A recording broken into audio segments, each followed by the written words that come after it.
soledades perdidas. Caja de espesa. Grande es mi memoria.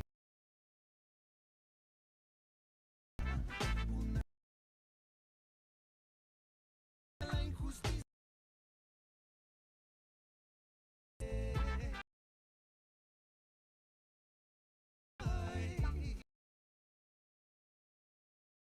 Mi pez que busca alma en gritos de un para ser.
Aprendi e me puxa. Mano, é que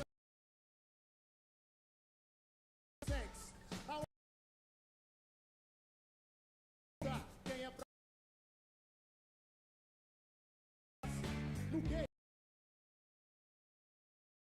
no que nunca fica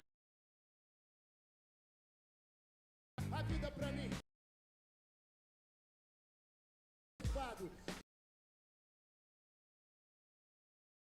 Tô sem dono.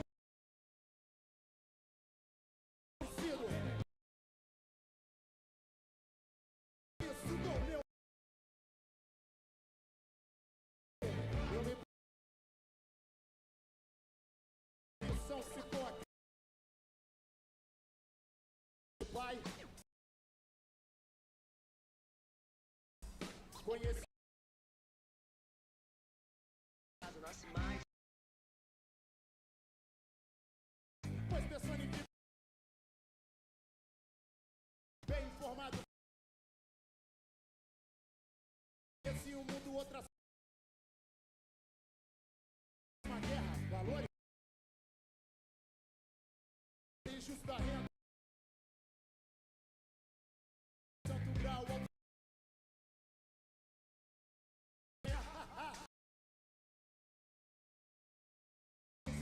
sobre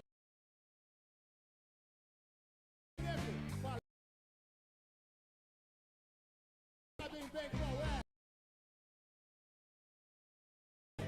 Me pressão ficou. Tô sem dono.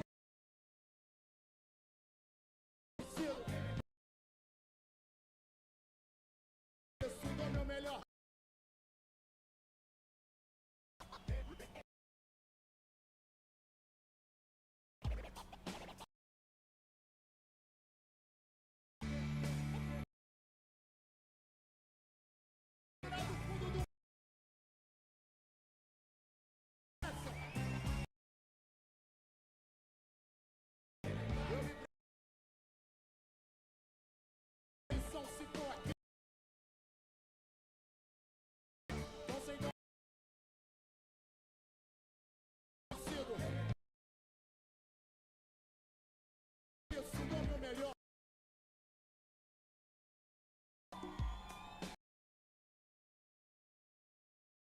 eco. Se é assim, vocês vão. Sim,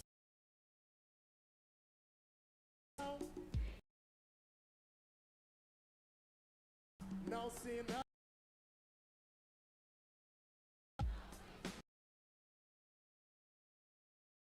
Se não.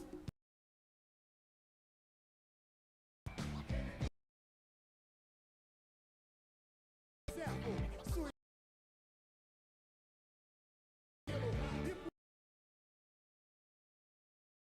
Menino bandido. Vai esconde.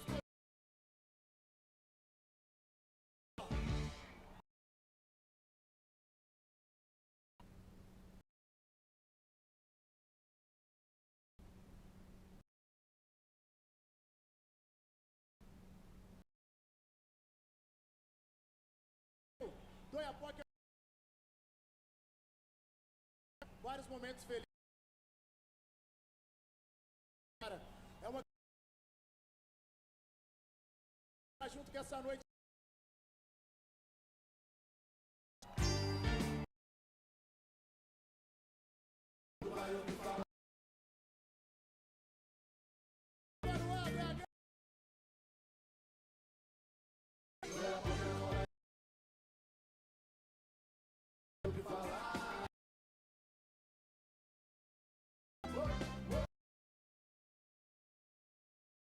Deixa aí, DJ, faz um.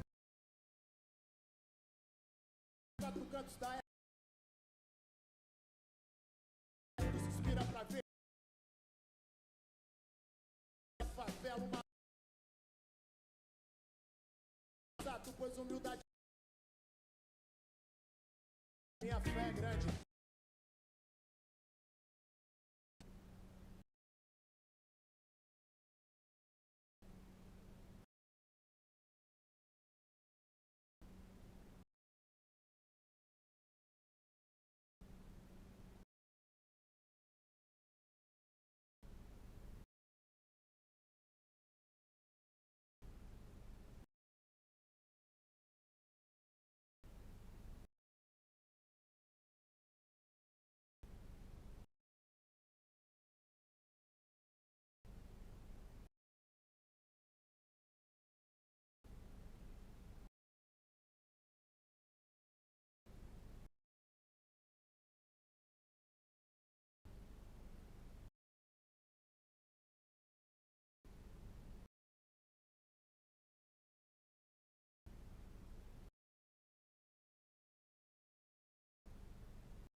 They got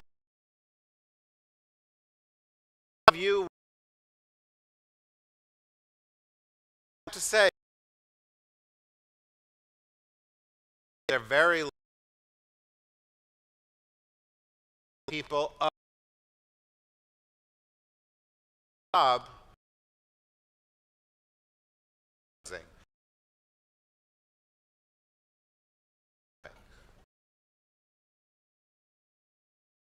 Oh no. Any no? Chance later.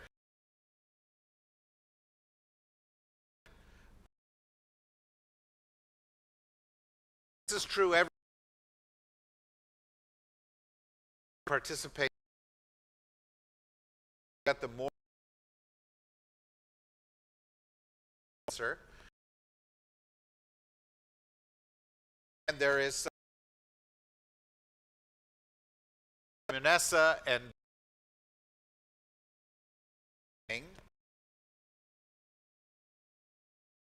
honor our right, but, and I know us Dhabi world premiere extra in addition to spectacular. In addition, great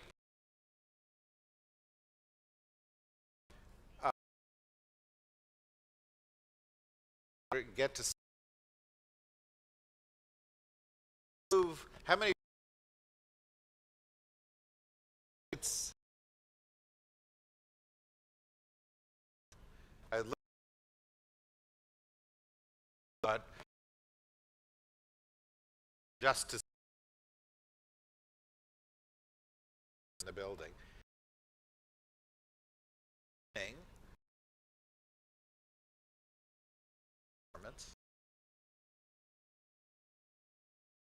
This is new. A fan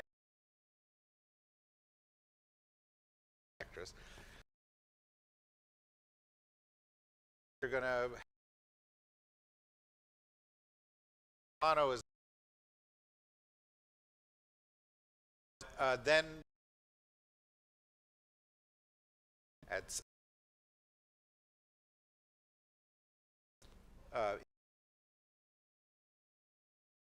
year that he's going to, and we'll talk to the loop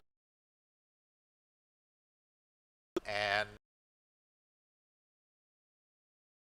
I mean that's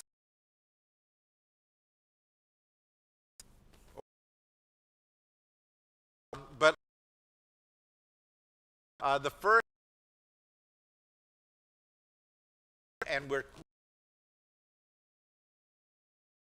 changes that is visionary. Ricardo Piquet,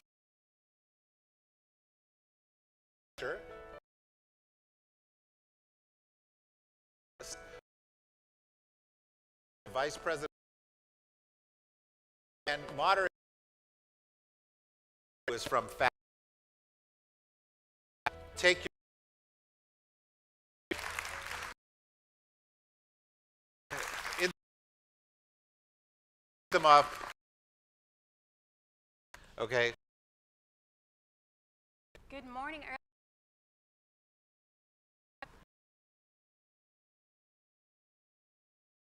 But rest assured.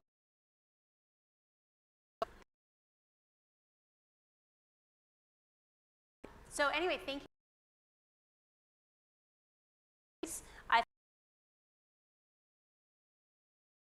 Would you like to? To here come present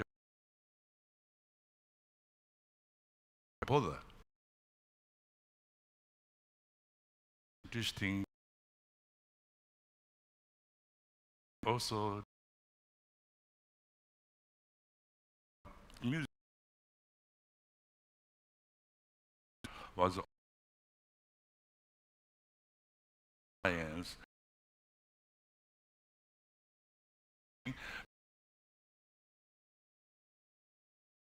Primitive, well, all the, I'm very pleased. Now, 2000,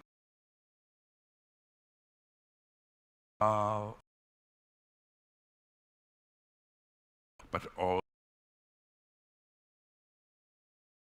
focusing on East, big paradigm to create.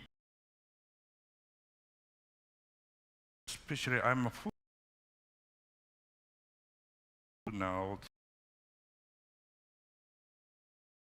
made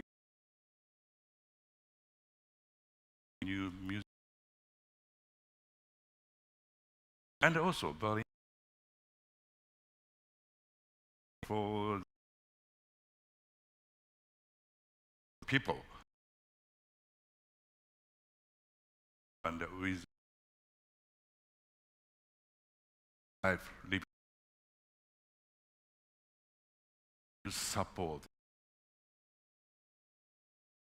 I am at one walk and only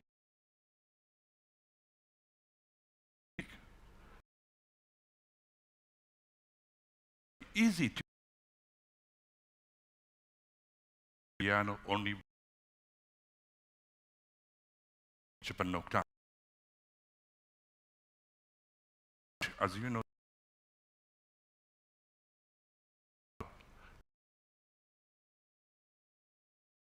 but she cannot do as a member of support, and we put her Darcy played only me, and she loves music more. So for the Olympic 2020,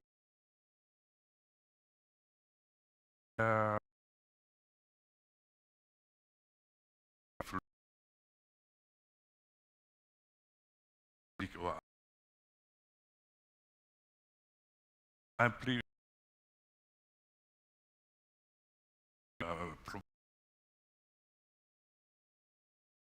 contemporary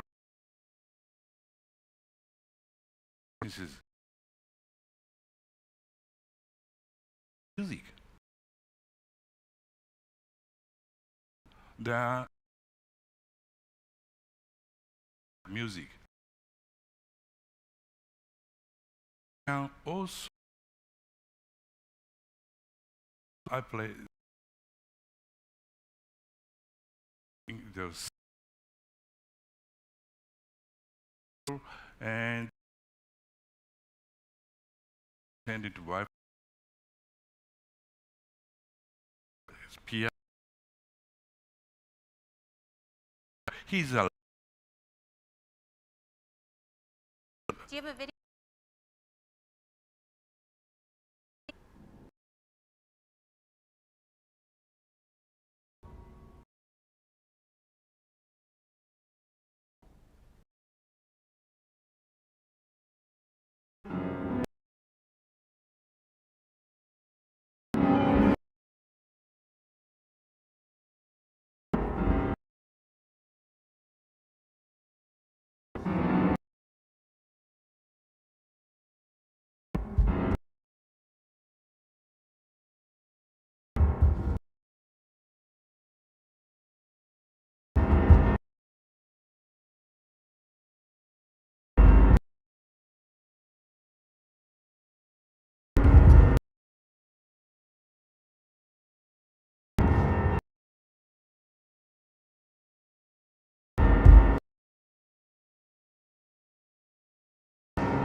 instrument.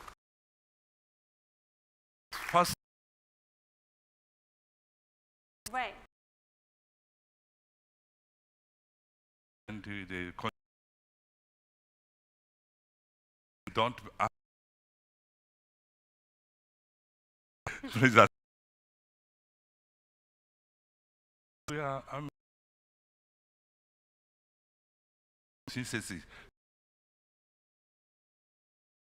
projects together. Olympic not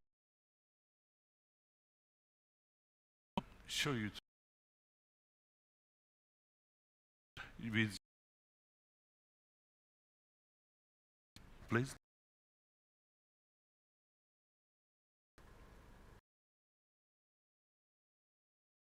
Come. Maybe. Okay.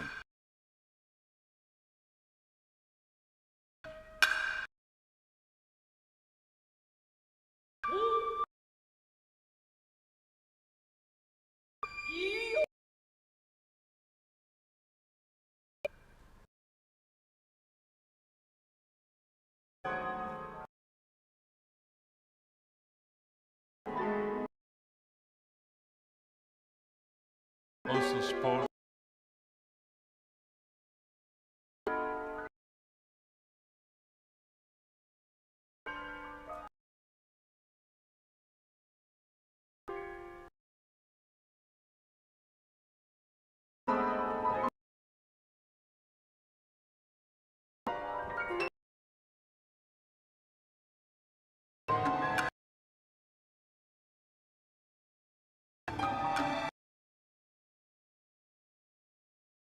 First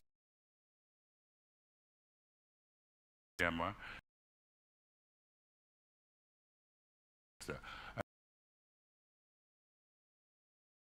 For comma heat in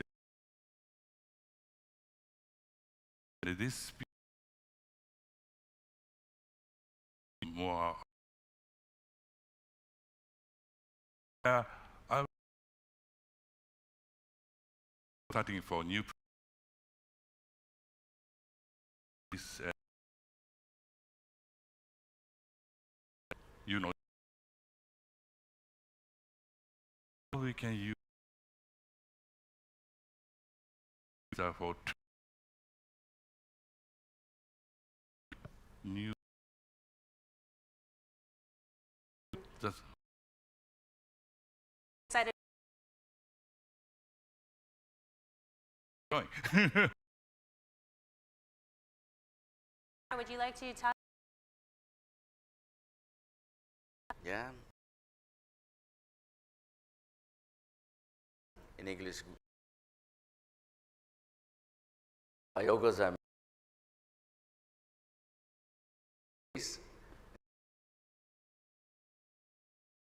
to say some is in tomorrow of the future. Our philosophy is tomorrow. It's a close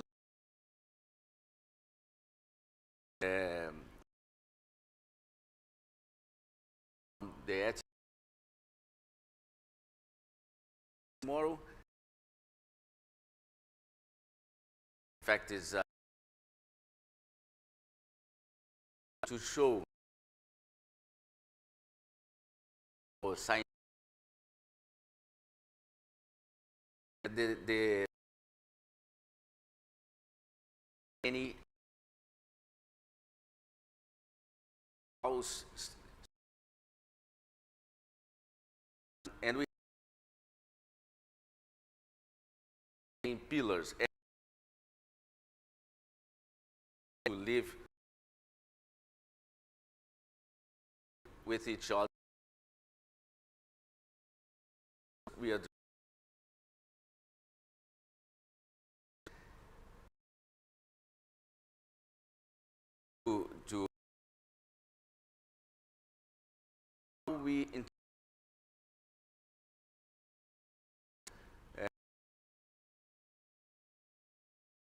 the attitude, we have it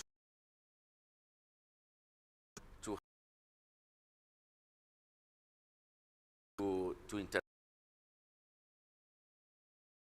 experience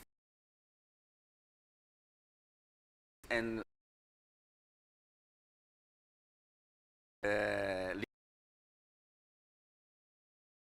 level of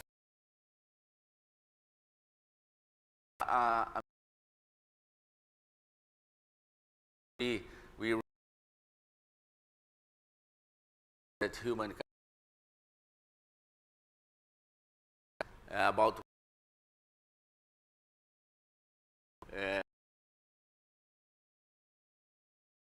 how we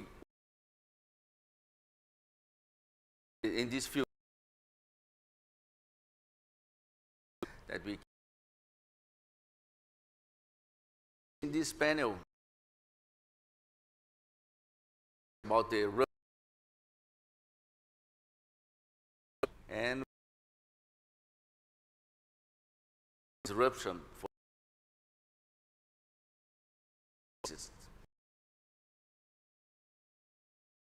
some they state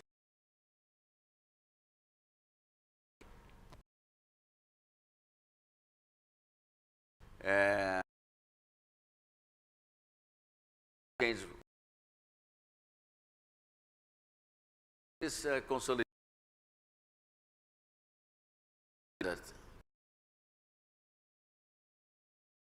some museums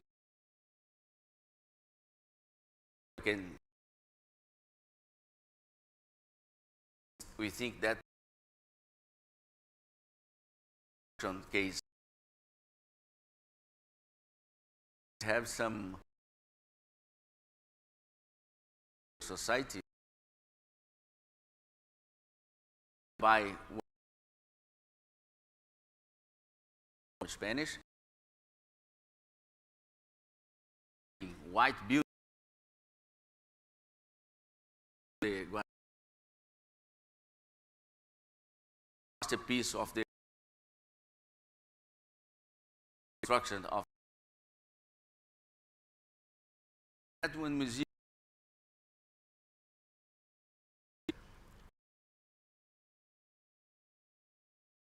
that we where we tomorrow we decide to have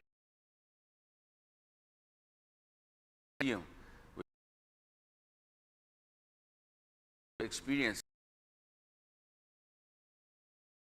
video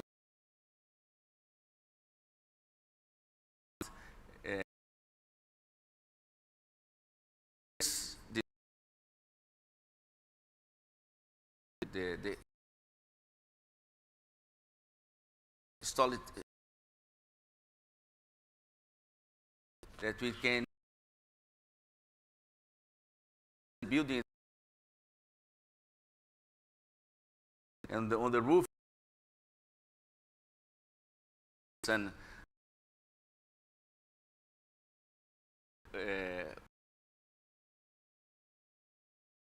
of the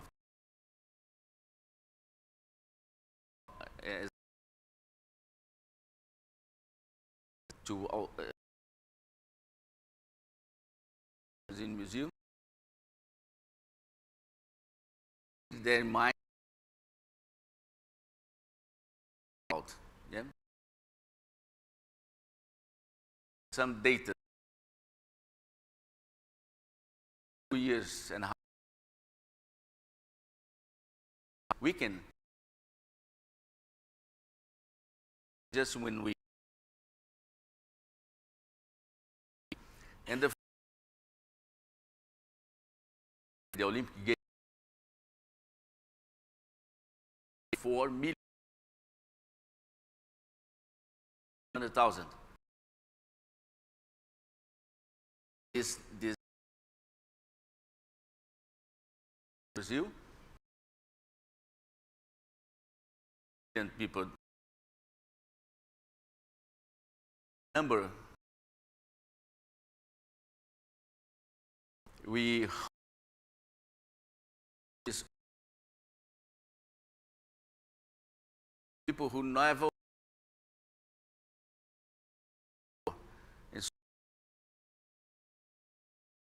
introduce the arts since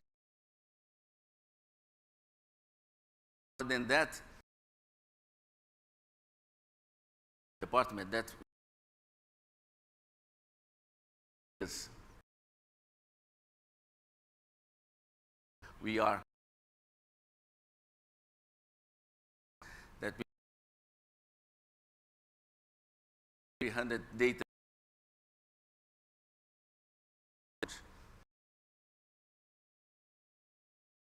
we say that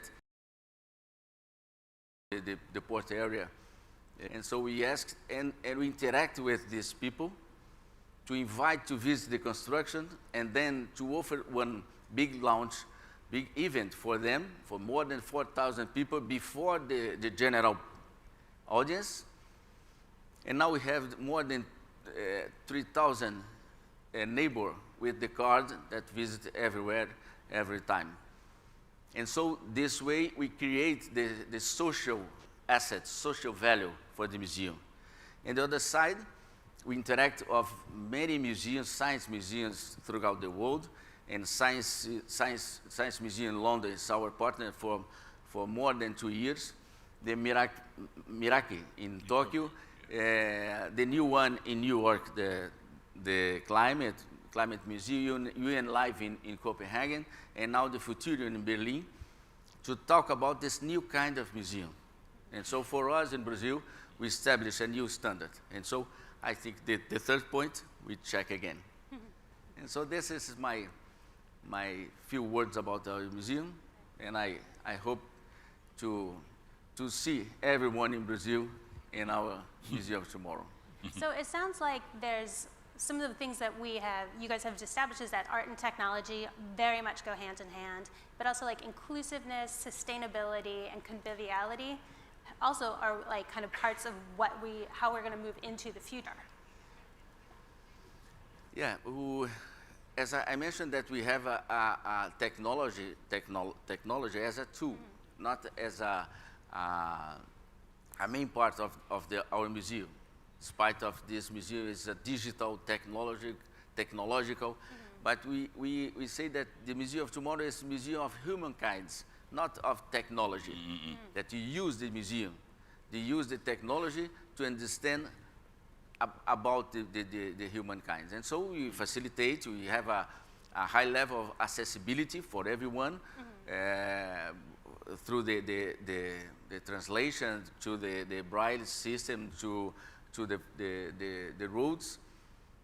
But we have many games that we have to update every year, but we use the technology as a tool, not as the end of the museum. And then Tom, you have done a fair amount of work in the idea of like technology and culture. Could you speak to that a little? Exactly. I'm very interested in what the future looks like, and I think if you want to know what the future looks like, there are 3 places to look, and the first is in the present, and this idea that the future is already here, but it's unevenly distributed, as William Gibson once put it. So I think if you want to see the future of any field, whether that's the future of culture or the future of anything else, future of medicine or transport or whatever, you need to find the edge cases, the pieces of the future that are here today. And we've heard some examples of that today, of these sort of futuristic museums that we're starting to see, which have data built right into them, the use of AI in art and so on. I think the second place to look is in the imagined futures of science fiction, because science fiction writers are really writing about the present, and they are taking ideas to their logical conclusion, and they've already figured out, I think, what the next evolution of computing looks like. That's something that the science fiction writers have been working on for a while. But the other reason it's a very good place to look is that a lot of the people who build the technology of tomorrow grew up watching science fiction and reading science fiction. Elon Musk is a massive science fiction nerd. Jeff Bezos is he liked Star Trek so much that the Alexa talking assistant is basically the Star Trek computer. So it has a big influence, and you have to look at sci-fi. But my specialty is looking in a third place, which is in the past, for evidence of the future, because I think very often when we are trying to answer questions about how technology will evolve and its impact on society, it's useful to look at previous technologies and how they were received and what reactions they caused and so on. And so one of my specialties has been writing history books which look at historical episodes which can tell us about things that are happening now and then what might happen in the future. So just to give an example, the Victorians had an internet. So if you look at the construction of the first telegraph network, all of the reactions that people had to it were very, very similar to what happened with the internet. There was cybercrime, and there was online weddings, and there were chat rooms, and so on and so on. So you can usefully understand what we're experiencing, and you can project it forward if you do that. So I think if you look at the field particularly of arts and culture, you've got these edge cases that we've already heard two very nice examples of, and AI seems to be a common theme here. You mentioned IBM Watson, and you were talking about the use of AI in music. But I think AI has really had a massive impact, even without us noticing, on the way we consume culture, just because of things like Spotify and its ability to recommend stuff to us, or the way that Netflix works.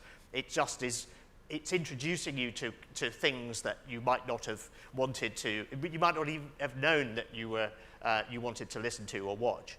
And algorithms kind of get a bad rap at the moment, that they're bad and that they're making things worse. But I think there are some good algorithms that we should celebrate. I think if you look at sci-fi, what that suggests is that the next big shift in technology, which will drive the next big shift in the way that we consume arts and culture, is going to be immersive media, so VR and AR. We have some VR here, which you can go and experience, but I think AR is going to be a more significant technology. It's going to be the evolution beyond the smartphone for how we interact with information, because it will put the information into the world, and the whole world becomes the input and the output device.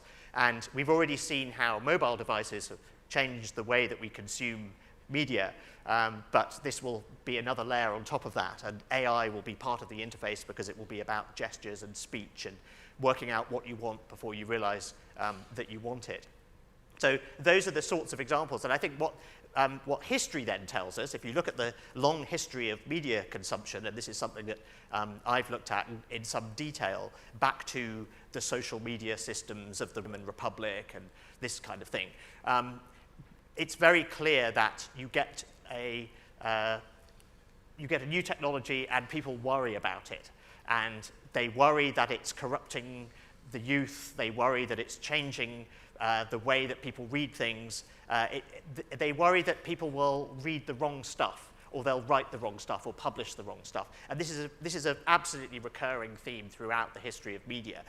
So I'm sure it will happen again with VR. We haven't had a panic about VR yet, but I think we will have one in the next couple of years. And then there'll be another one about AR. But people panicked about lots of technologies in the past. They panicked about novels, because they were sort of, when novels first showed up and printing made them cheap enough for people to buy, there was this big worry in the 18th century that people were spending too long reading novels, and they weren't sort of talking to their friends, and they were sort of drifting off into another world. It's very similar to the criticism we hear about video games today. So I think history tells us that we are going to see technology introducing new kinds of media consumption and new kinds of media and new opportunities to create new forms of artistic expression.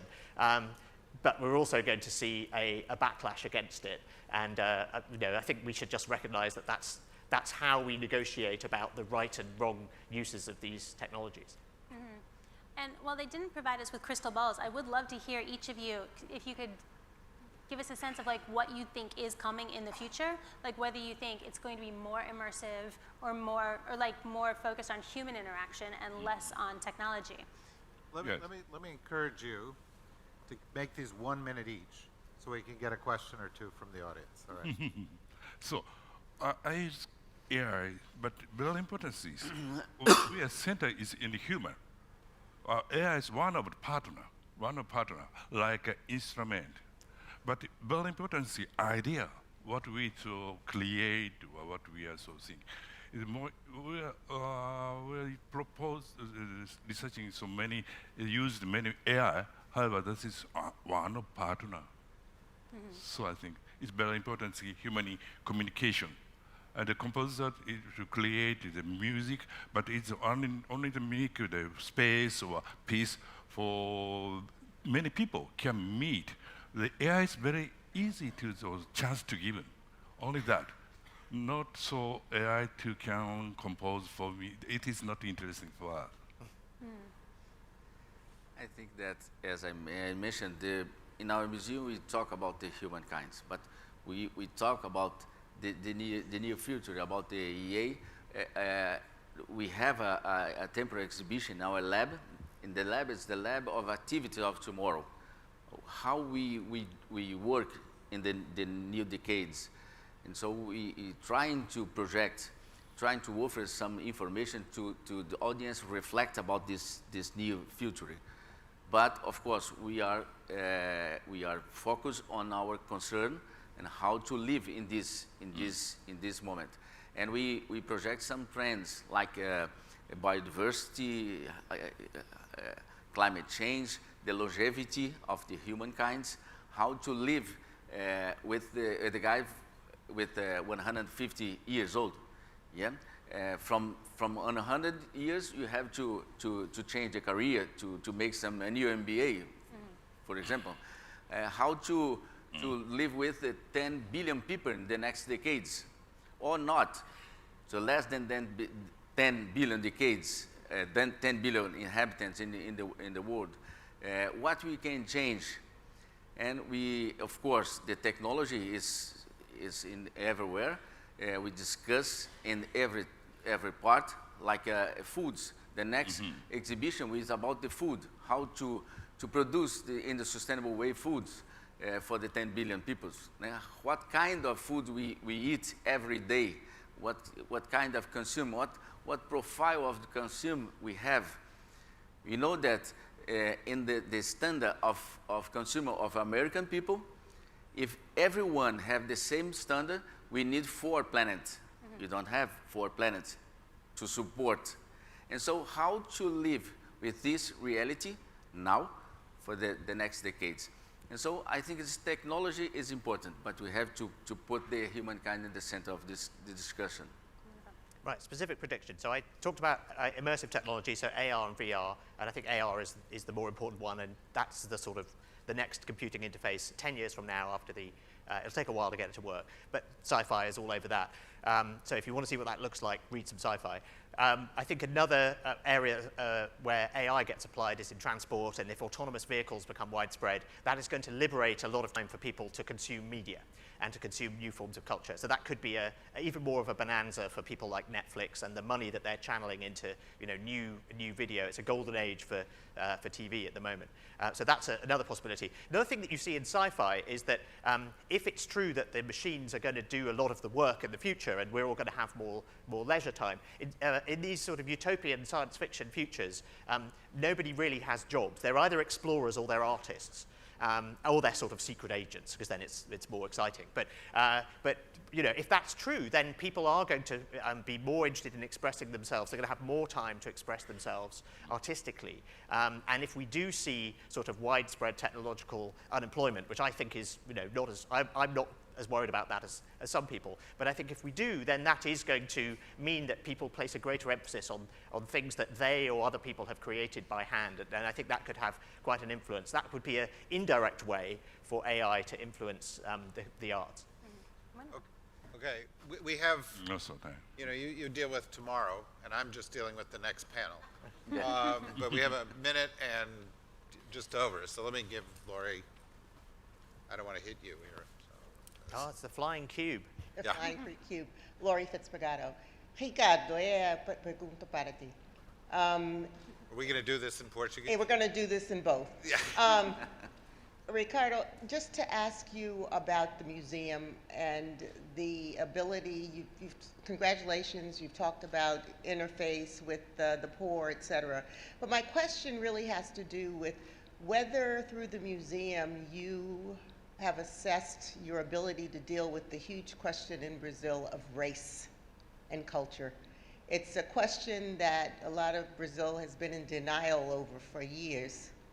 And when I look at museums, for example, the African American Museum and how it's dealing with really issues of reconciliation and truth in America, that I think a role of museums in dealing with social issues might be also to address some of these tough issues.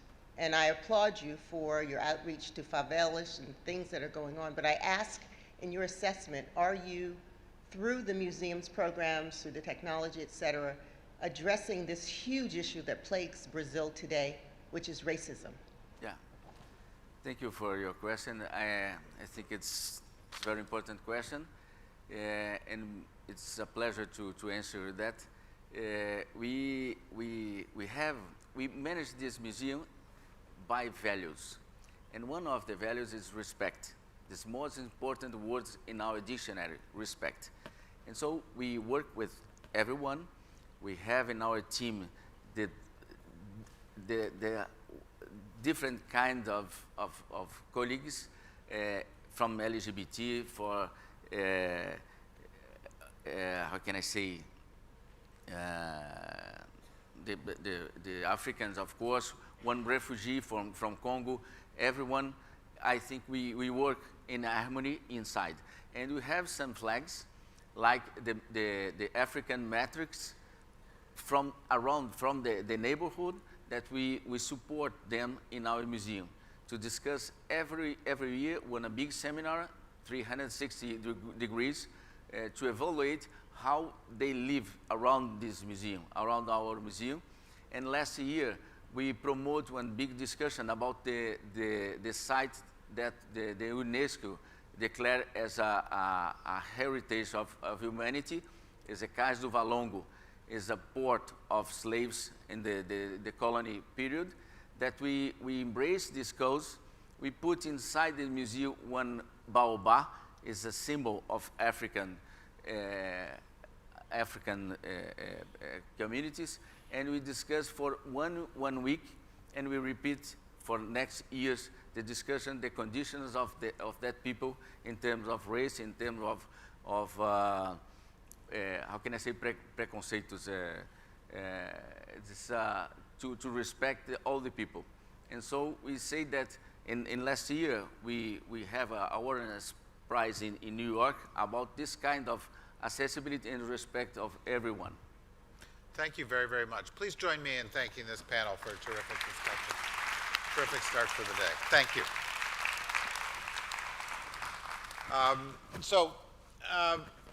Please.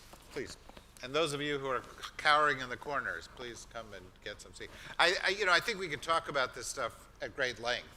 For example, the intersection of race and technology enters into other areas. So for example, as you move to a world where more decisions are made by artificial intelligence, and are there racial or are there gender biases in the AI, which is primarily written by men and primarily by white men? And so, if that's driving the decision, if that's driving the culture, do you actually institutionalize in new ways racial biases? And so I think it's a very interesting and provocative question. We're going to move our discussion to the transformative power of culture, and we have a panel that was curated for us by one of our cultural diplomat winner organizations, which is the Prince Claus Fund. And joining us on that panel is Jumana El-Zain Khoury, who is the director of the Prince Claus Fund, and Carla Fernandez, a fashion designer, and Odile Gakire Katize, who is director of the Women's Cultural Center.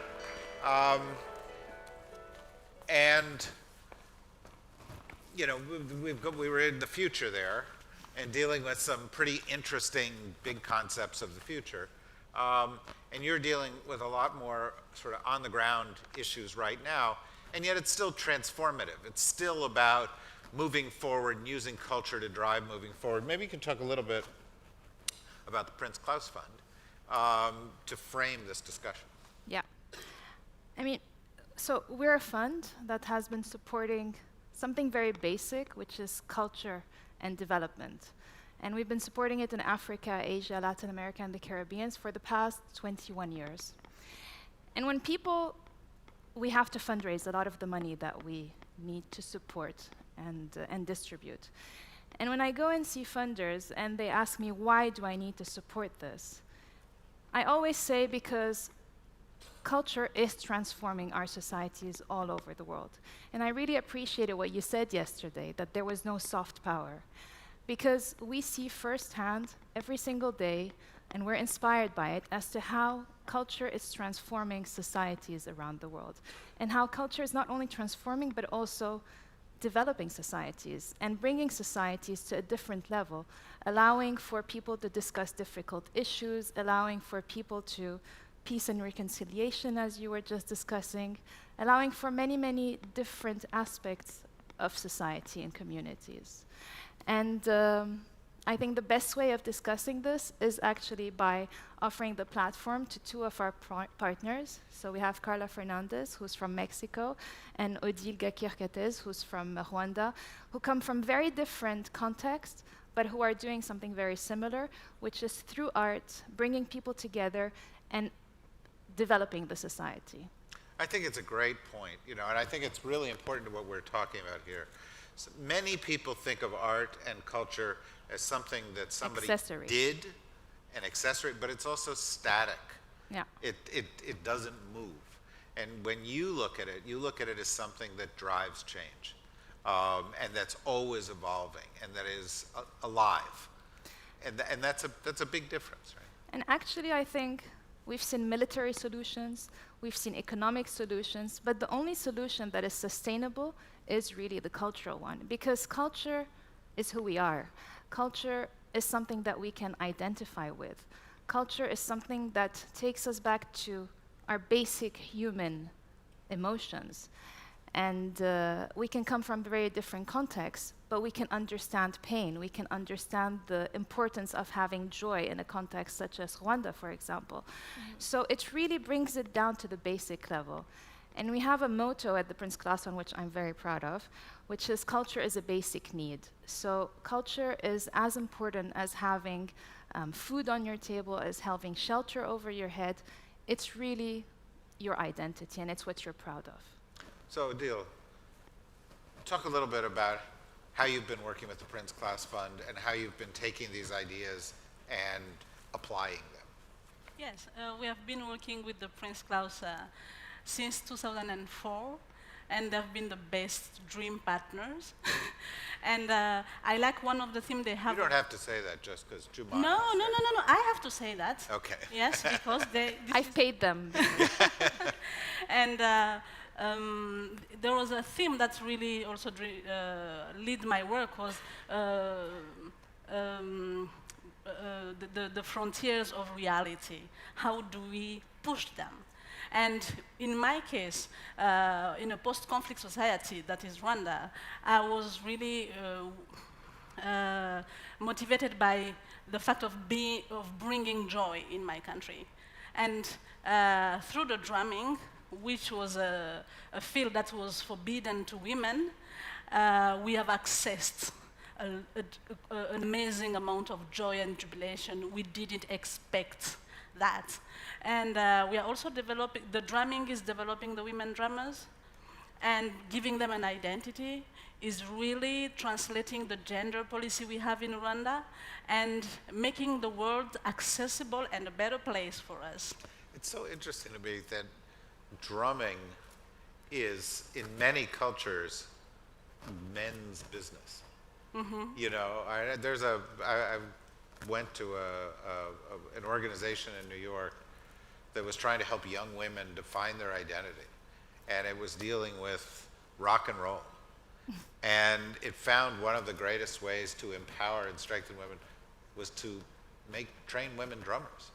Yes. And why is it? I mean, what is it about drumming? No, that- I mean, for us, it was important to participate in the cultural activities of my country, of Rwanda, and then to bring our touch, our signature, and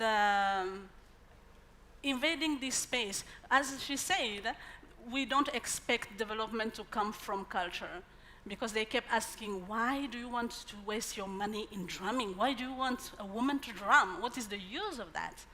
You should better put the money in a small business that will be really useful for them. It was not as obvious. And even when we started, because it was forbidden, we used to hide our button not to confess. That it took us like 4 years to get ready and to be on stage. But we found our development and our happiness and in this with an unexpected tool. And it also transformed our lives. And now we have created the first national festival of drumming, where we invite hundreds of men. We are training a new generation of female drummers, and it will be part of our culture. This is our legacy to the world. Literally, we gave birth to the female drummers in Rwanda, and I think it's a beautiful way to participate to the cultural development. And It's fantastic. It's a fantastic story. When you think about it, you know, male-dominated societies have done some really dumb stuff, and you know, we're waking up to it. I was reading a story last week about a guy who collapsed of a heart attack at a sumo match in Japan, and a woman rushed onto the stage to save his life, but women are not allowed in the sacred sumo ring in the middle, and so they kept her out. They kept her out from saving the guy's life. It's such a we live in a strange planet. Carla, same thing. How are you as a designer bringing to life the principles that Jumana is talking about? Well, I've always been in love with fashion and the power of clothing. It's strange because as a fashion designer, they tend to tell me or my co-workers that fashion is superficial, that fashion is only about making money, and what I say is that there are many ways to do it. And we're trying to do a new way, a new fashion system, and we work together in a collaborative way, doing ideas and also all the processes. With women in Mexico, 90% of the traditional weaving comes from women that actually don't speak Spanish. They speak their own languages.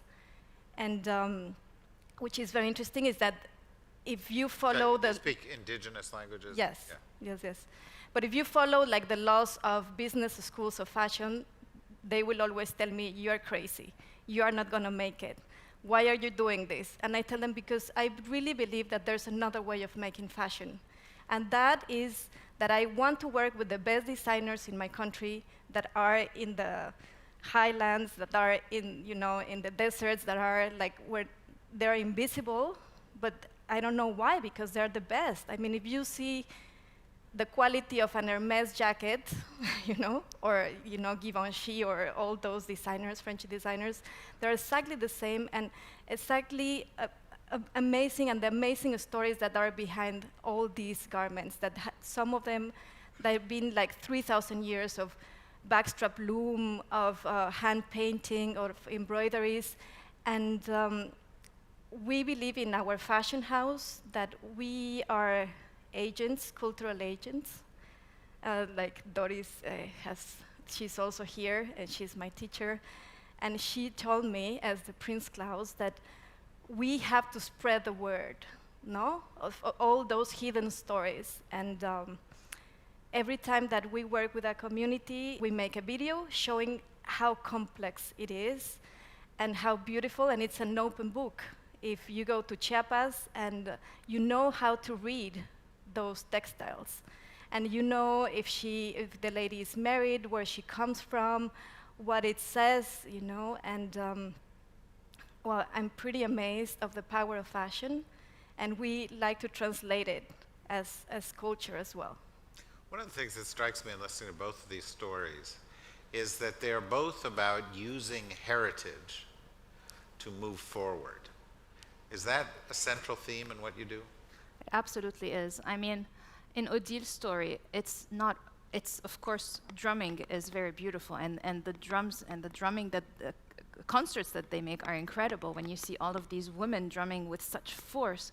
But what touches me more is the story behind it, is how through this drumming there was a space that was made where these women were able to discuss very difficult issues, because most of them are survivors, daughters, sisters, wives of men who have died during the genocide. And they were able, for the first time, to discuss these difficult issues and to forgive and to construct over them, and then to bring back this peace to their families, because of course women have a very strong space in the family and in the community. So it's absolutely that. In Carla's story, it's really also bringing back the importance of the indigenous and bringing back the importance of such a strong heritage into the present world, and saying, you know, Mexico is not only about drugs. We were speaking about with Carla this morning, where these women actually, their only way other than weaving is the drugs. And so you're giving them also a different solution. One theme that we're going to talk about a little bit later has to do with the role of women in culture. And yet in both of these cases, the subtext is that in the case of Rwanda, women were kept out of an important part of culture that was associated with the national identity. And so their voices were stilled. And in the case of Mexico, there were these women doing these remarkable cultural achievements that were invisible because they was not elevated. People were not trained to do the reading of it that you talk about. And I'm wondering to what extent when I look around this room, we whenever we do events, we always try to make sure that every panel has gender balance and that our audiences have gender balance. But this is actually one of the few events I ever attend where there's more women than men, and that the world of culture is sort of perhaps a little bit opened up in some ways to women because it is devalued, and yet we see it as a driver, and that this becomes then an opportunity for women as they assert their role in society to drive change in more ways, to make a difference within their societies. Rwanda is an interesting place because it's the only country in the world where the legislature is majority women. Yes, but somehow also it's sad to say that it cost us a genocide. Yeah. Right. It's because after the genocide, the majority of the population was woman-made, and it was like Jimmy has said yesterday, we didn't have any other choice. That's using this woman power to rebuild the country. And I really believe that's why also I'm working on this Women Cultural Center. I believe that the gender challenges are also in culture. If we really want it to last and to change, we need to redefine and to negotiate many things at the cultural level so that the gender equity can happen in the country and last. And have you seen other examples, because women had the opportunity to lead, that has made Rwanda noticeably different from its neighbors? Sorry? Say that? Well, in other words, because women were given the chance to lead, are there things that you can think of that has made Rwanda different because women were leading? Yes. I mean, women are participating. It's important that the half part of the population also take part and access everything without without claiming it. It must be important, and I believe that in women as women, we give birth, we give life. And in this country that was invaded by death, it's only possible that women knows how to bring back life in everything. I don't have the feeling that it's something that I should be proud of because it's caused a genocide. Or say we are different. No, it should have been like that forever. And I hope that it will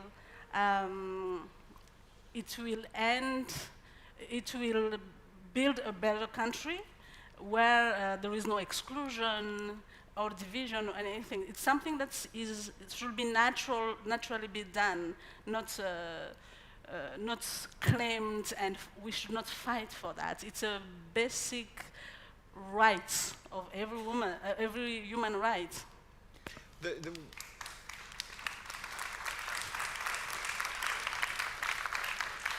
I think there's one word that I really get from Odile, which is participatory.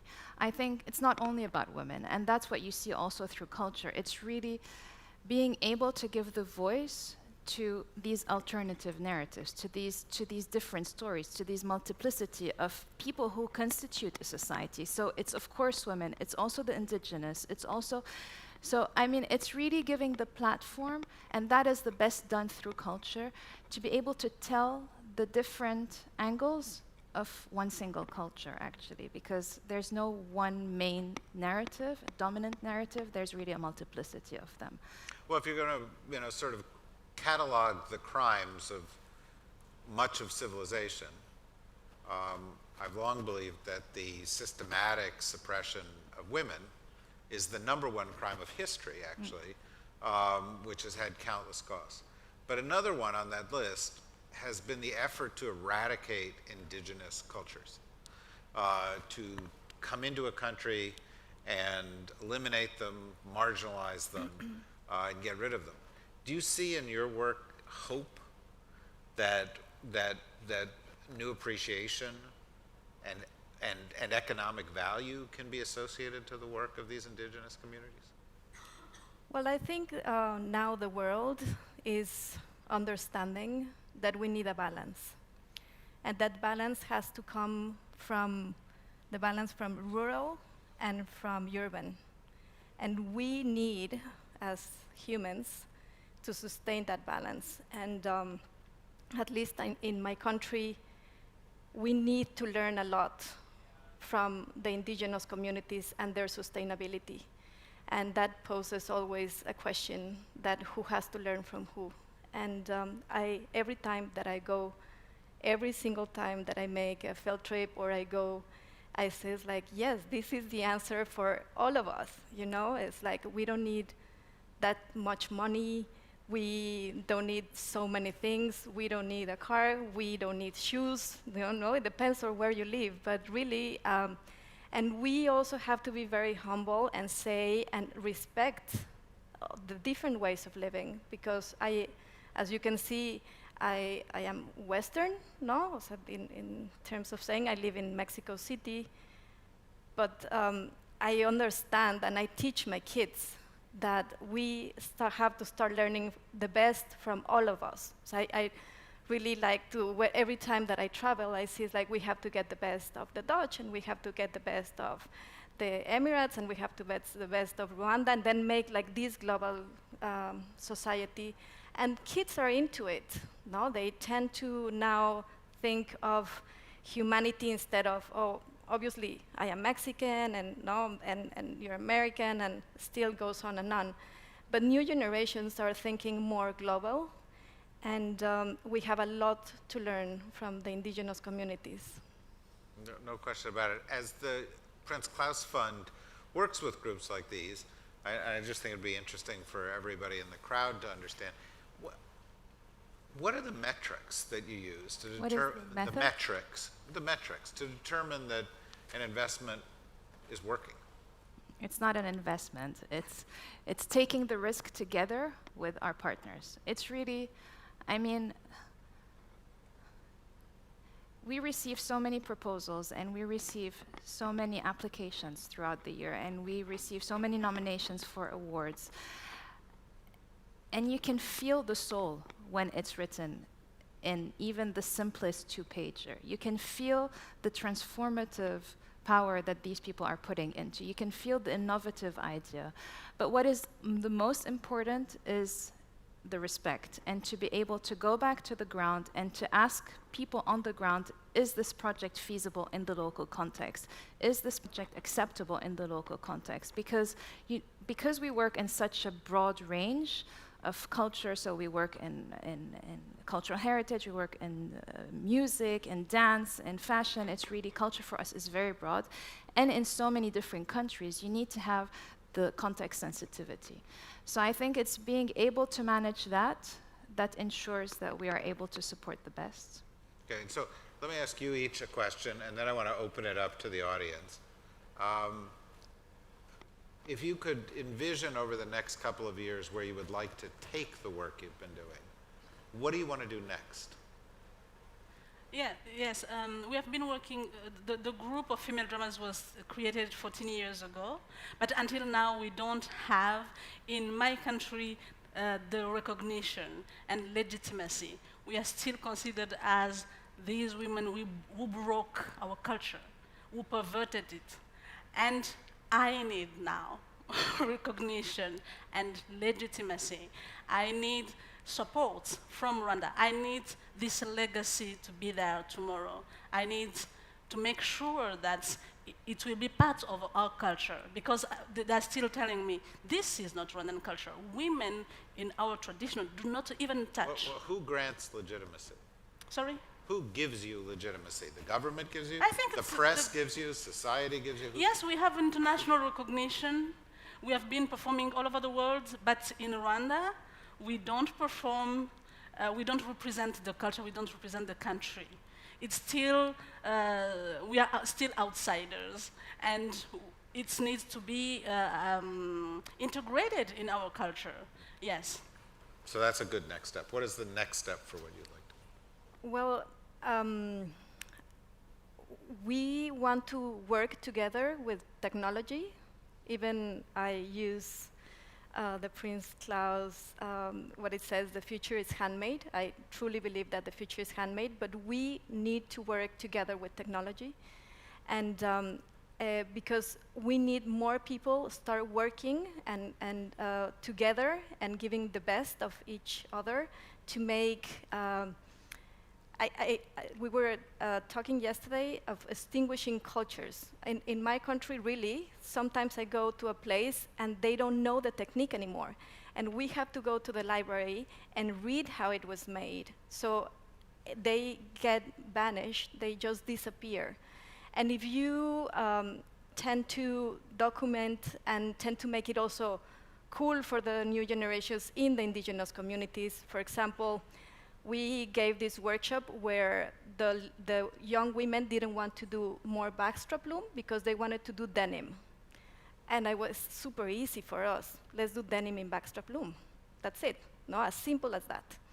And we started doing like the most beautiful, sophisticated denim, you know, with indigo dyes that you could put like inside color. So we were like ahead of fashion, that it shined with the sun, and they were super happy, you know. And now it's selling in Japan, no? And they were like having their own garment made with traditional techniques and selling in gens, no? It's like everything was perfect. And we need to replicate. We need to do more and more designers and more crafts going towards like these solutions, so the women in the communities would not have to leave the communities searching for a better job. That is such a terrible thing that happens, that you need to support your family, and they have to look for better jobs that are not in the community. So we want to start working more and more with technology just to let people know how their clothing are made, who is making them, and to start like giving that recognition. That's an interesting idea, because you could very easily, using technology, tell the backstory of an item of clothing in a way you never could have before. And all of a sudden, the item of clothing can have an identity that is beyond just what it looks like. Yes. That's a very powerful. idea. It's, you know, one of the things that seems most interesting to me in this is that what we are finding, or what these projects have in common, is seeing beauty or value in places where other people may not have seen it, and seizing it and bringing it out to the world. Now, I have to go get one of these cubes.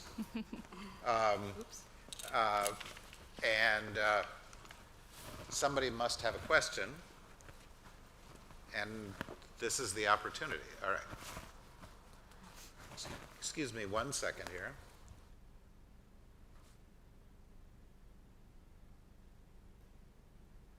Go ahead. Turn it over to the microphone. Like that? Yes. Okay. This is for the designer. When you talk about the talent, the creativity, the huge talent about the communities, the indigenous communities, I transfer myself for 1 second to Ecuador, my original country, where you probably know the Otavalos and other incredible textile communities have fineness, an incredible fineness that they have been criticized, unfortunately, for similar communities, indigenous communities. So I wanted to know 2 things, please. One is, how is the reaction of the other communities, similar communities, about the evolving platform, the breaking, the stereotypes that they have been managing all those times, and this fact to be involved with the world? Some of them are reticent to them. How are the reactions? And the second point is where you want to take them. I mean, they are perfect in the technical part, they are incredibly evolved, but until how large is more than the genes, how large is your guidance to them in contemporary paths, how you want to break the rules and these things? If we can keep the answers fairly brief, Yes. then we can have a few questions. Well, first of all, my experience is that tradition is not static and fashion is not ephemeral. And they do for themselves clothing, their art, and then for the market they do another one. So we work in those 2 things, and we work only, like 90% of the groups that we work with, they ask us to work with them to develop new products. So that changes the situation. And we do collaborate in the creative part as well. It's not me going and telling them, let's do that, because they really are the masters. So if you see how they do the combination of colors, only Delacroix, you know, so it's like they're super amazing. So we sit down, we talk, and it's like, let's do something new, you know? And we have books that I can share with you. We have also exhibitions, magazines, videos on how we work, but that changes everything. It's a collaboration from beginning to end. Go ahead. And the reaction is, because they ask us to go, it changes everything, you know? It's like it depends. Every community and every group is completely different, but it tends to be, now we have done it for many, many years, so it's very successful. We're very fast. We have a method how to work with the communities, and it's very straightforward, and it works pretty well in short time. Okay. Yeah. Another I'd like to expand on the question that David was asking, and I'd love your perspective. When it comes to the metrics that matter, how do you measure against the impact that you have culturally or socially? How do we get beyond the intangible? Is it important that we get beyond the intangible? And are ideas like venture philanthropy that are driven by data and a return on investment that you can show for your supporters and funders, is that an important imperative role, or is that a dangerous idea to your practice? Should I answer that? Please. So I've been in a monitoring evaluation nightmare for a year now, developing a new monitoring evaluation protocol, because we need to show the impact that our work is having and that the support of our work is having. We've been really breaking our heads against the wall, like, how do we do that? And because of our projects, data doesn't really mean anything. What we've really learned is that it's all about stories. It's all about showing this one single, and that's why I decided to have these two people here. It's because it's important to show how the one story is able to impact the 10 or 100 or 500 or 1,000 people around them. And I think that's the best way to show it. For me, that's what works best, and also for my funders, that's what works best. By the way, I think that's just a great point, and it works in everything in life. We communicate and think in stories, and if you have a story, if there is a narrative, it's always much more powerful than data. Which you remember it. Right. We remember it. So you and then you. The question or the thought. We've lost the tradition here of identifying ourselves, so maybe you could restore that. Sure. I'm Jumana Jabri from Visualizing Impact. And this question is really open to anyone who can tap into it. When we speak about culture, I want to go back to something that to me was introduced through behavioral science and psychology practices, which is understanding project management from two perspectives, the hero journey and the yielding or surrender journey. So the hero journey is taking something from A to Z, pre-planned, very clear. The yielding journey allows more serendipity to happen on the way and coincidences that may flourish or may not. When we speak about collaboration and culture and bridging between the urban and non-urban, what we're dealing with is humanity, and humanity can't be forced and sometimes is harmed if set on a track that has an A to Z. So it's open for anyone who wants to take it. Would you? Yeah. It's all.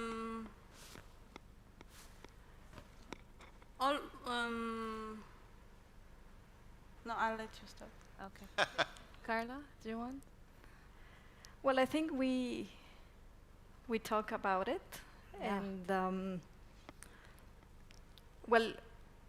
and we keep saying it. No, it's like when you are in the city or you are in the community. For me, it's not that it's indigenous people and the other. I mean, I see myself as an indigenous tribe as well, you know, because we were all meant to be tribes, and then something happened that the Western white tribe was dominant some way. But what I really like is what we're doing now in this symposium, that we all share stories and we take the best and also the worst. No, it's like, for me, when I studied, I couldn't study fashion in my country because they didn't have fashion schools. I wanted to go to London, and it was too expensive because I am Mexican, and you have to pay 5 times more. I couldn't afford it. And suddenly you find your ways, you know, and then you started doing from scratch. I mean, just because you wanted to do it, and then you find the best collaborators are everywhere. And you also ask, what did you did wrong and what you did well?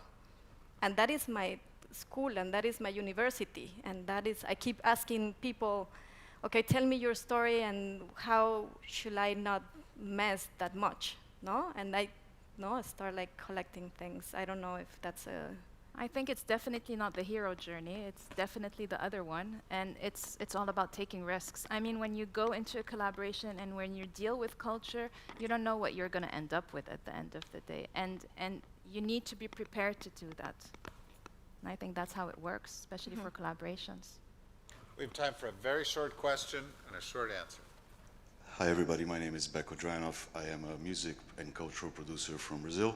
My question is more for Odile, because I think your experience with drumming and percussion sort of relates to Brazil.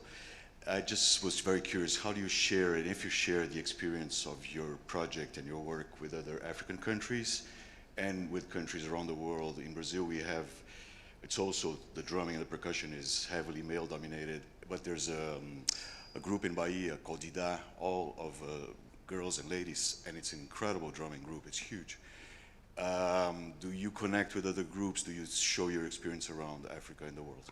Yes, we have a festival in Rwanda where we invite Burundian drummers from Burundi, from DRC to work with us, drummers from Senegal, from all over the country, all over the world, and we try to connect with other festivals as well, and yes.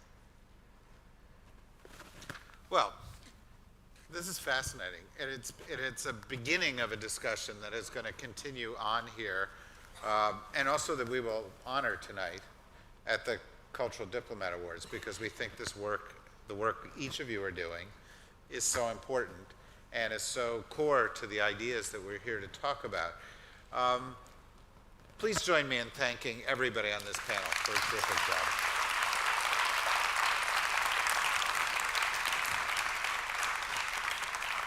Now, as we clear the stage for the next performance that you're going to see. In a moment, Carla will introduce the performance. But I do want to give you a little bit of what's in mind. We've got this amazing dance performance that's going to come now. And following that, we're going to have a conversation on some transformative issues on arts from the perspective of the region here. After that, though, we're going to pick up with a discussion that's very core to what we were talking about here in part, which is the changing role of women in the evolving role of culture. And it is a great panel, and you don't want to miss that. And also, in between those two, for those of you who were at dinner last night, we have Afra, one of our artists in residence, who is going to share with you some of her work, which is fantastic, and you really want to enjoy. I mean, if you were there last night, you will be here to watch Afra. She's spectacular. So we've got dance, we've got a conversation, we've got Afra, we've got this great panel on the changing role of women.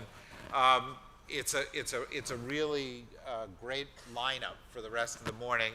And to talk about the next phase of it, the best part of any lineup is Carla.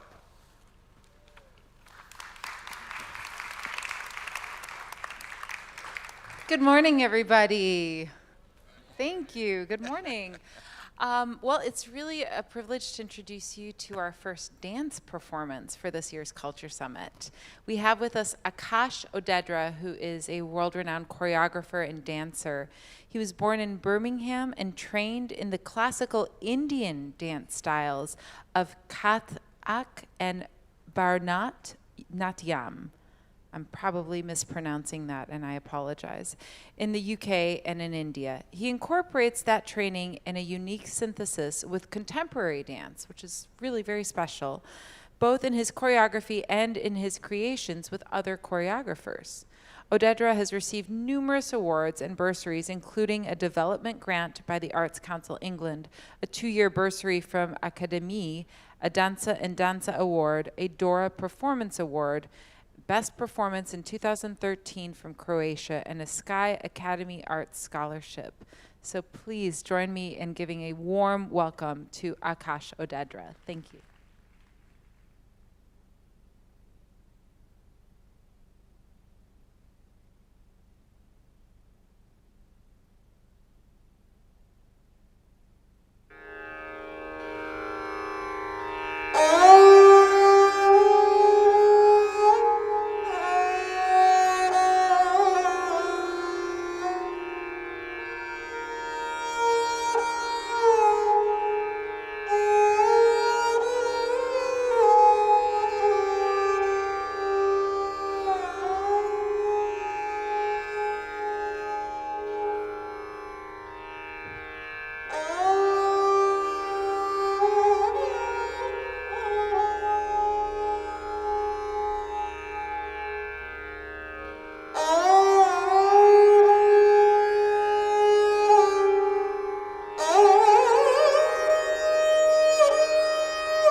Akash, please come back. Please, we want to acknowledge you again.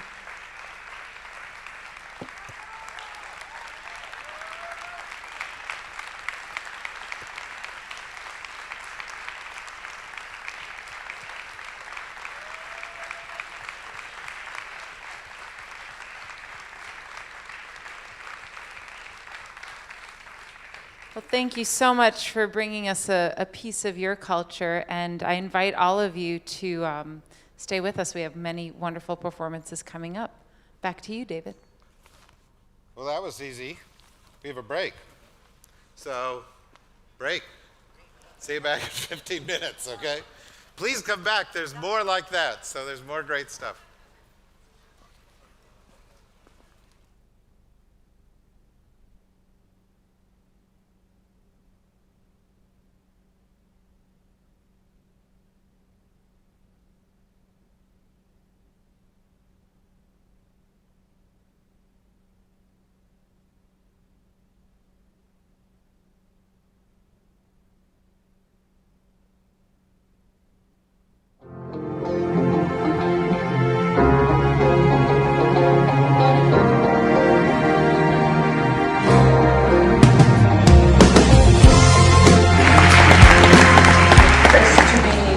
The virtual and physical space.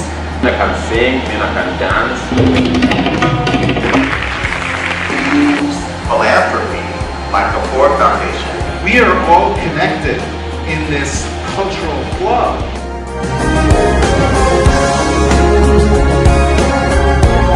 And art is going to be a force for peace. The potential of art for connectivity.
Okay, or should I? We good? Is that it? Okay. I know they just wanted to get the thing right, so if this is good, then I'm good.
The virtual and physical space. I can sing and I can dance. Use philanthropy like the Ford Foundation. We are all connected in this cultural flow.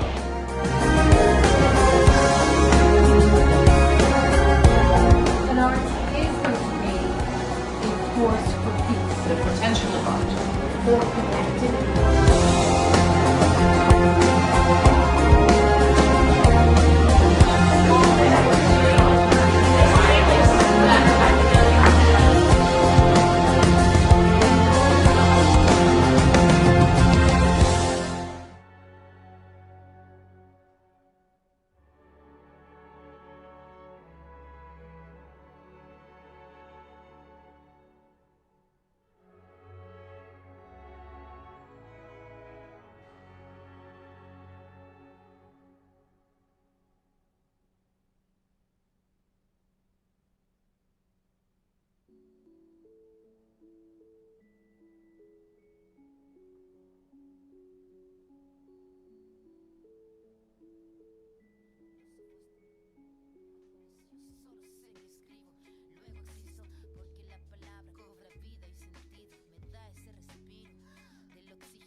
Es mi escuela, rimar es mi academia, a veces mi dilema, y en ese sincronismo vivirlo vale la pena. Vivir lo que se escribe y escribir lo que se vive, desvivirse con el texto, desvestirse por completo, desnudar el sentimiento con el sentir más honesto, rendirse jamás como primer manifiesto, sentir lo que se dice y lo que se dice sentirlo, vivir cada escrito pues no todo está dicho, resentir, resignificarlo todo como mecanismo, primer manifiesto, liberar el pensamiento.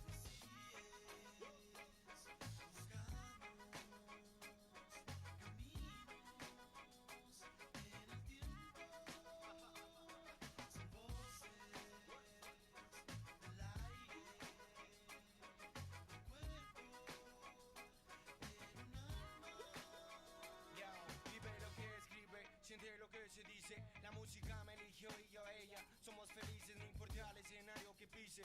Sea en un festival masivo bajo tierra con lombrices. Son mis felices, las que no pierdo ni olvido. Hacer ruido mi objetivo, soy elegido y bendecido.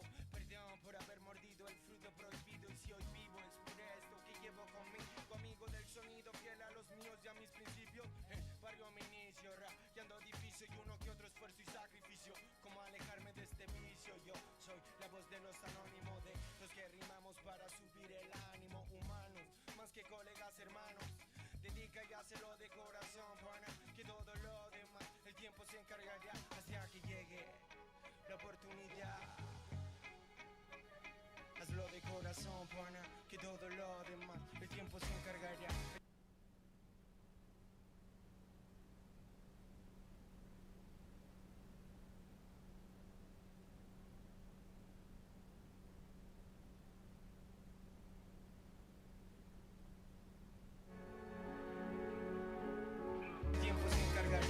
Vivir lo que se escribe y escribir lo que se vive. Desvivirse con el texto, desvestirse por completo, desnudar el sentido.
Hi.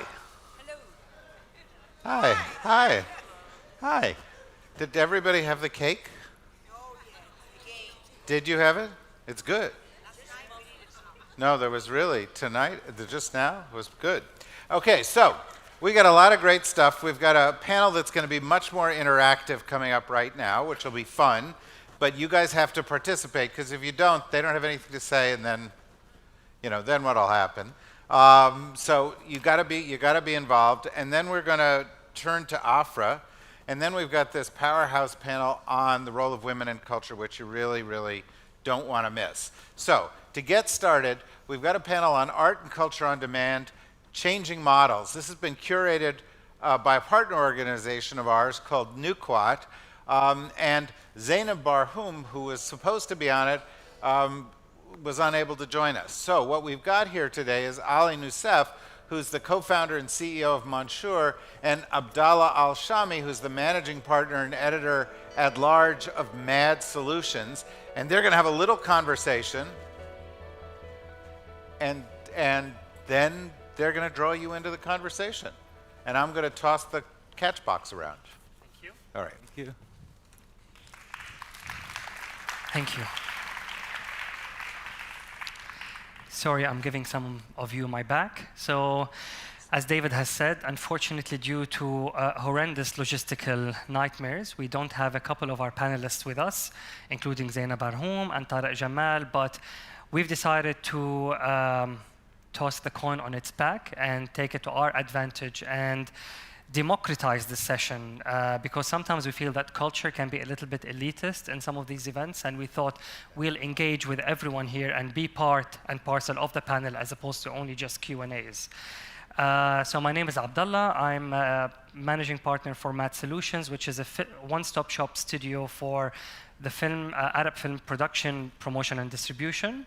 And I'm also editor at large of Shawata magazine, some of you which have on your desks here. And here with me is Ali Nusef. Would you please introduce yourself? So I'm Ali Nusef, co-founder and CEO of Mansour.com. And Mansour basically is an online Arabic magazine for the new Arab generation. We provide alternative content focusing on social and cultural issues in the Middle East. It's basically new media for the new generation. We decided to launch it when we felt that traditional media as it is doesn't represent us anymore so much, doesn't speak about the issues that we go through as a generation. So back in 2016, we decided to launch Mansour.com. Since then, we've been focusing on text, mostly long-form articles. This year, we're going into videos and podcasts, and hopefully some scripted content too. Hopefully. So if I may share with you some of the ideas in my mind of the culture on demand, which I believe a lot of us may be able to relate to. So there were the days when people waited for months for Kulthum concerts to be performed live for over 2 hours, having hundreds of thousands of people glued into the radio because they know they're not going to be able to witness this experience ever again. I'm born and raised in Abu Dhabi, and I remember at 10 p.m. The news anchor would come on board after the night's news and say, we're done with broadcasting. They would have the Emirati national anthem with the UAE flag and Sheikh Zayed, Allah yarhamu's picture superimposed in it with the national anthem, and this is where it ends. Then we have to wake up and see what happened in the world.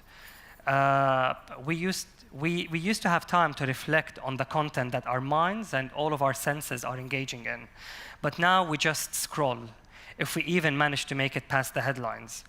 I still remember when not too long ago, I used to go magazines shopping every Thursday, already scheduling half of Friday to catch up with the worlds of politics, economics, design, architecture, and fashion.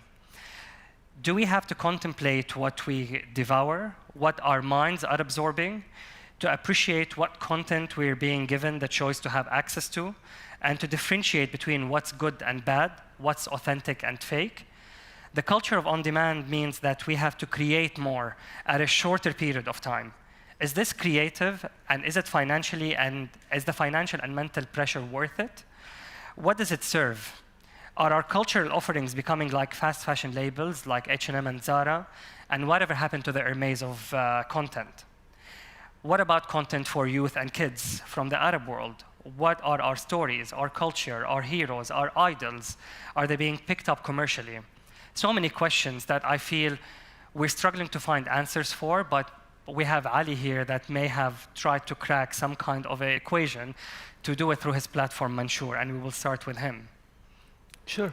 So basically, with the on-demand economy, with the on-demand relationship that's happening between users and creators and producers, we see a shift in the way people behave and the way people expect content to be available.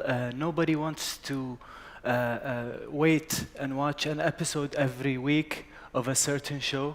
You see Netflix sometimes dumping the entire season on the spot one time, so the consumer knows, give me a couple of episodes, I'll watch them, if I like it, I'll continue. I'm not gonna wait a week for you to give me another episode.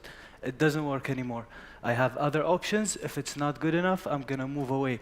For us, it raised the bar of quality required, just because we write and create all our content in Arabic, but at the same time, a lot of Arabs have access to worldwide content in English and in other languages. So they've seen what's out there. They know there is better than what the traditional media is offering right now. So it's sometimes you have to compete with foreign foreign entities who are much bigger than us, who are much faster than us in developing stories and creating content. So our model is based on relevance and quality, because this is what lacks in the Middle East the most. Everyone is driven with speed and being the first and doing something. This is one way to be special and have an advantage, but the other way is to be quality driven and to be relevant to the new generation. As we know, the Arab world, 60 or up to 70% of it is under 40 years old. It doesn't make sense that the media is run by the previous generation who doesn't really understand us. So with the new generation, we're realizing if you give them the quality they want, they will come to you, they will evaluate you at one article. If it's good, they'll stay. If it's not, they're gonna move away. Like we've witnessed the death of the homepage of a website, because the user will come to you through social media, which is where he hangs out or she hangs out. So if you spend all your effort on your homepage and the article, the way it's displayed, it's boring, it's not good enough, they're not gonna come to you. So we realized that it's important to understand our users. It's important to know what they're looking for and cater to that. So in a way, that the demand economy has moved the power from the producer to the user or to the consumer, because it leveled the field among players worldwide, and people have a wider choice to select from. Like, we see the lack of entertainment and digital Arabic content, but at the same time, the same Arabs who are looking for content have access to amazing shows on Netflix, on Amazon. So whatever comes out of the region has to compete with worldwide standards, because people have seen that, even if it's not relevant to them. Like in Kuwait, in the UAE, in a lot of places in the world, people have fell in love with shows like, I don't know, Narcos, for example. It's far away from us, it's in a language you don't understand, but khalas, the world is connected. Everyone wants to see the best that's out there.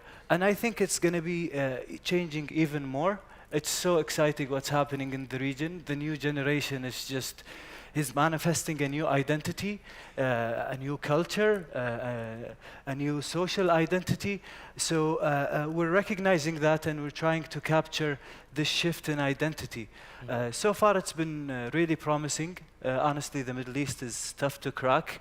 Even foreign media players, when they come to the region, some of them shut down and leave, others struggle. We have an advantage of being, we grew up here, we live here, we understand what's going on. So when we talk about it, we're talking about ourselves. We're talking about what we go through. It's not me trying to analyze the states. I'm trying to analyze my people. Mansour is not really Kuwaiti. It's Arab. We have a network of writers and translators from all over the Arab world. So it was based on an assumption that the new generation's identity is not bound by nationalities. It's not bound by locality anymore. We can all listen to the same music, watch the same shows on Netflix or YouTube or iFlix. So the identity is being shaped by what you like, what you dislike, and you may have friends or people in common, you have stuff in common with in China, in the States. It's not about where you're from. What's your offline community like? This was the old model back in the 90s, maybe in the 2000s, but in the new generation, خلاص, nobody defines themselves as per their nationality per se, but more into their likes, habits, and we were seeing the community shaping online in a very rapid way. But with an on-demand culture, do you feel now what kind of pressure is on you in terms of curating your content? Do you listen to what your mission and vision is, or to the analytics data that tells you that you have X amount of subscribers from X age range? This is what the kind of content they're interested in, so let me feed that into their needs. Are you balancing that? Do you find this as a struggle? Does it put pressure on the content you create? How is that? Basically, we started off with a vision and a mission, and our vision is to create a better world we believe something. If you give people good content, people live online now. If you give them good content, they will become better people. The problem before in the Arab world was not having access to good content.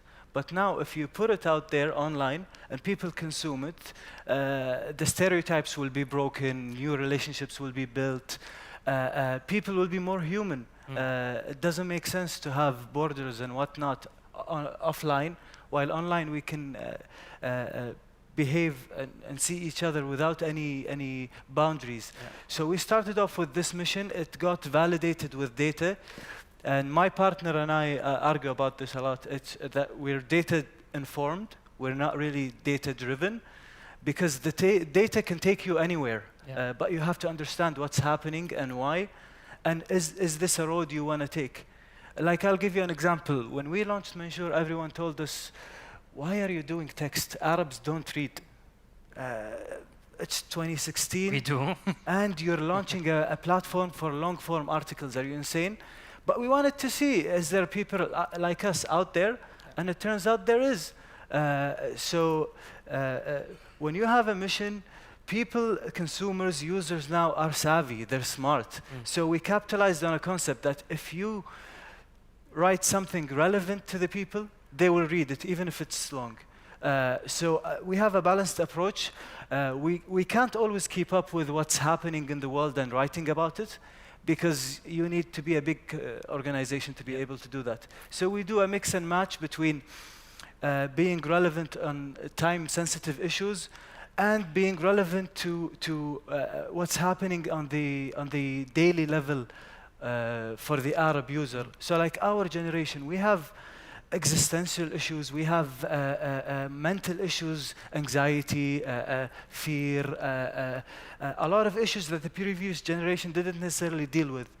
And the lack of Arabic content created an opportunity for us to create a lot of evergreen content that is not necessarily time sensitive, but is required. It's the basis, social, cultural, psychological topics like that. As long as you don't tap into your people's messages and phone calls, I think you're fine. Just get the data-driven information. Who of the audiences here also is in the business of generating content for the on-demand culture? I would like to know more about your input on this. So David, if you can help me with throwing around the boxes, please. I won't hurt anybody. Thank you. Would you please introduce yourself?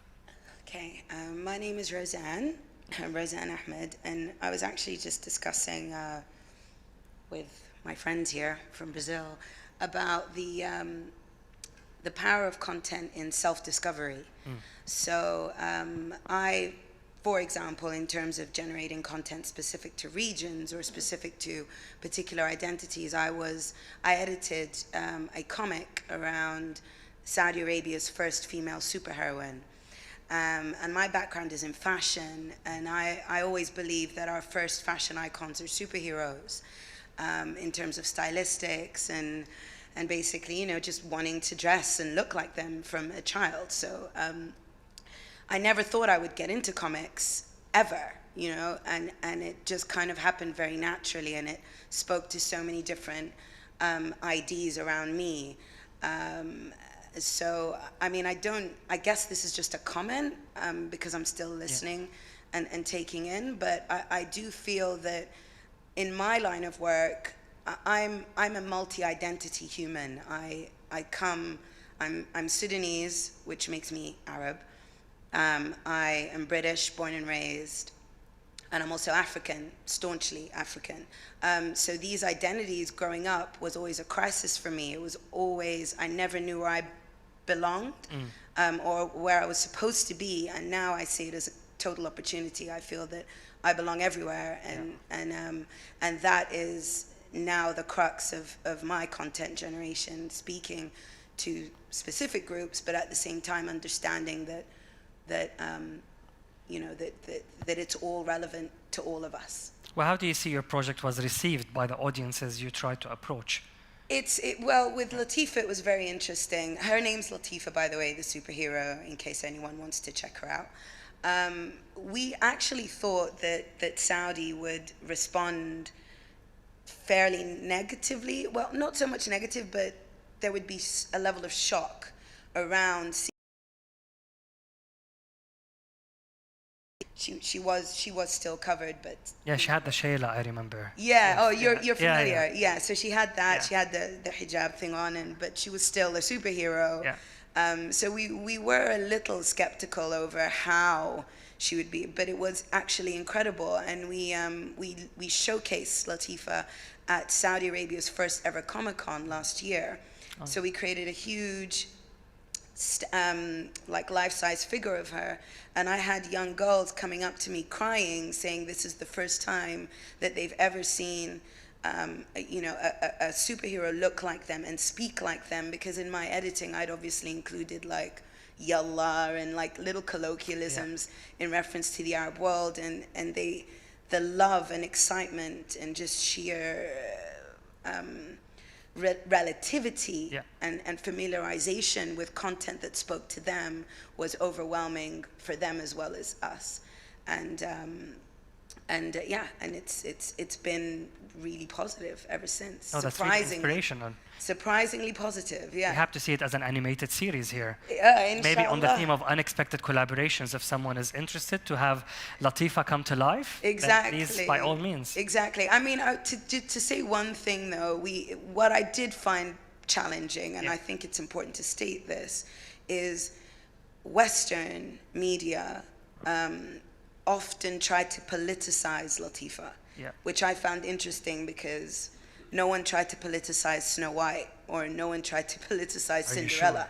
Well, I don't know. I mean, maybe I didn't see any news on that. So I found it interesting that there was an attempt to constantly politicize her story, yeah. So that's the only strange issue that. Thank you. We'll get back to you because I'm interested to see what kind of producers have come on board to support you or have not, perhaps, from the region. But the lady here wanted to say something about content creation and the on-demand culture. Well, I mean, I'm the editor of Art News magazine. All right, I deal with this every day. And I have way too much to say about this, so I'll just say one kind of brief thing. I mean, in fact, last night when I went back to the hotel, just as an example of, you know, how people read now and how they are directed to things. I mean, I just think, you know, last night I went back to my hotel and immediately went on Twitter and saw there was a person on Twitter whose opinion I respect was tweeting out, you know, a story in the New Yorker by Junot Diaz, who's a novelist, And the way he was pitching this was he said, I never liked Junot Diaz's writing because I always thought he was lying. Now he's telling the truth. And I was like, sold. I'm reading that. I might not have read it otherwise. You know, it might have been one of the New Yorkers I didn't read for 3 weeks. So that's absolutely, you know, how I read. So that's the question of, you know, we struggle every day with, do we let the data drive what we're doing? You know, if we know that this kind of story is going to get a large audience, do we try to do that kind of story? But I love the examples of this where, for instance, I'm wrong about what I think is going to get a huge audience. And there was an example of this back in May. So the Venice Biennale was opening.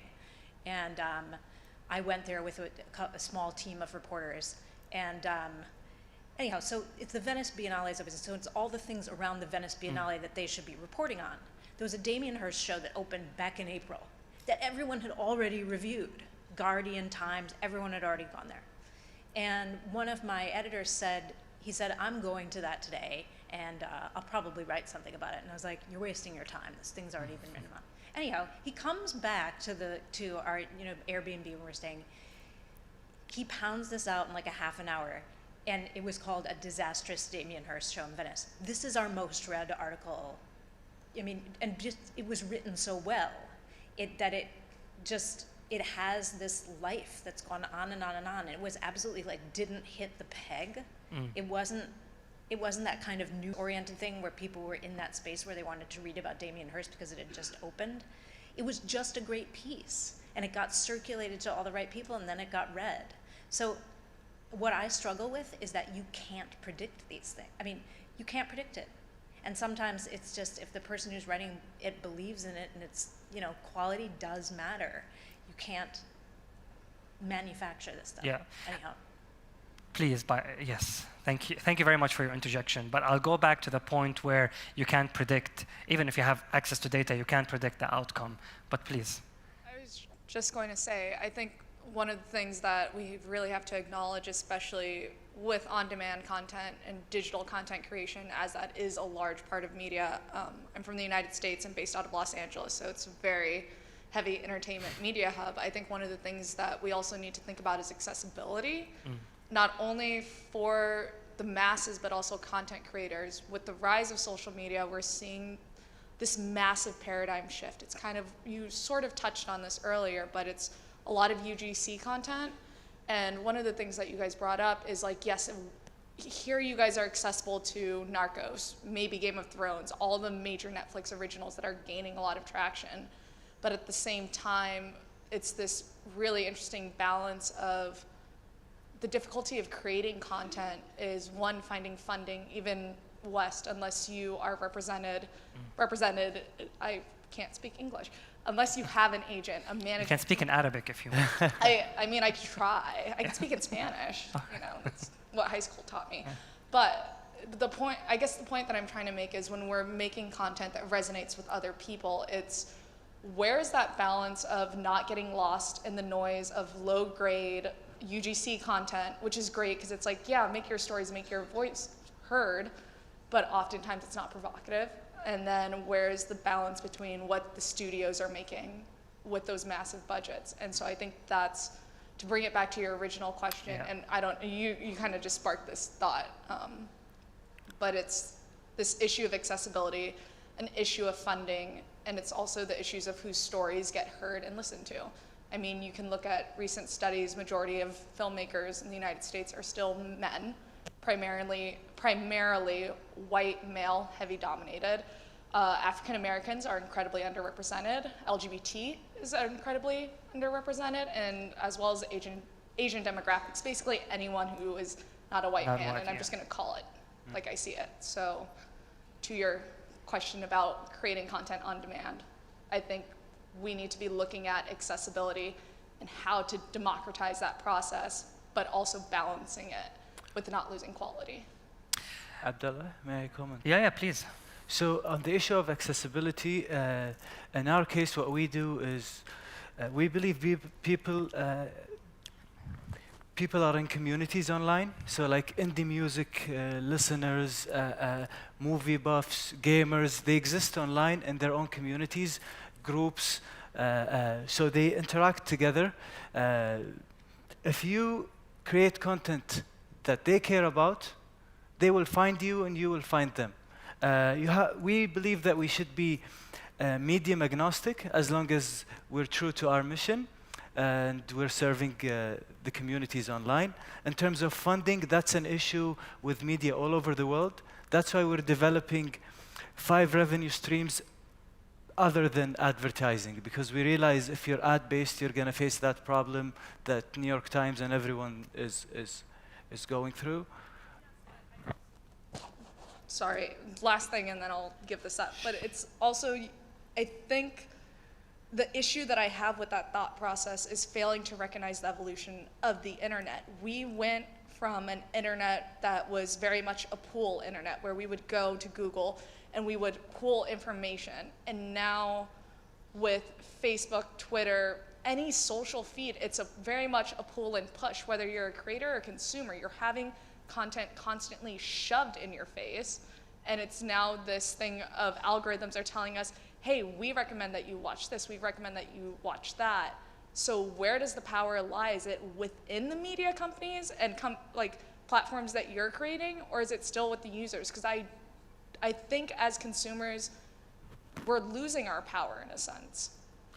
In a way, but still, content is, I mean, I still go and buy magazines. I'm still part of a magazine. And I think it's your choice eventually. Yes, personally, I think we're being flooded by content left, right, and center, whether it's fake or real or what the algorithm think that I should be reading, but I'm choosing eventually to either switch off from that and then go analog and not digital, which I think is maybe the best way to do it. I'm a film distributor myself. I can't listen to the cinemas telling me that you need to create another Marvel blockbuster because I'm not Marvel benchmark. I'm here to support the Arab cinema, and we don't have a Marvel film yet. Maybe we'll have a Latifa film at some point, but this is not our end perspective. We're not here to make a movie that's going to generate $50 million worth of revenue in a first opening weekend. It's a dream, but don't put me at this benchmark and say my movie failed because I generated $5,000. In our current economy, this is probably great for the kind of film that it generated. Who knows of the film Deeb? About a Bedouin. So the movie Deeb is made by a Jordanian filmmaker, Jordanian-British filmmaker, and it's tracking the story of a Bedouin kid in the desert in Jordan. And the film has stayed in movie theaters here in the UAE and Kuwait for 3 to 4 weeks, realizing that all the actors are actual Bedouins, no celebrities in there, didn't have any celebrity power. It was competing against films like Disney's Cinderella, and it still managed to pull its weight because the author was very honest about the message that they're trying to portray, and at the same time, we did not care about at least the author did not care about what the audience supposedly wanted, which is what Mansour is kind of trying to do. Be honest with your messaging and people will come to you and absorb your content as opposed to the other way around. The lady here. Can I just add one Yes. thing real quick? In the Arab the world, lady here. we have a problem of there is no Arabic content online at all, percentage-wise. So there is a lot of fuss on social media. There's a lot of noise there, but there's no real content, not videos. With the YouTube shift of algorithm, it killed all the Arab creators on YouTube. But that's changing, especially in Saudi. Because there were no cinemas in Saudi, a lot of the digital content was being consumed on YouTube. There was a video of this guy who is having a challenge with his sister, generated 16 million views. How is that going to be affecting the fact that cinemas are going to open in Saudi now?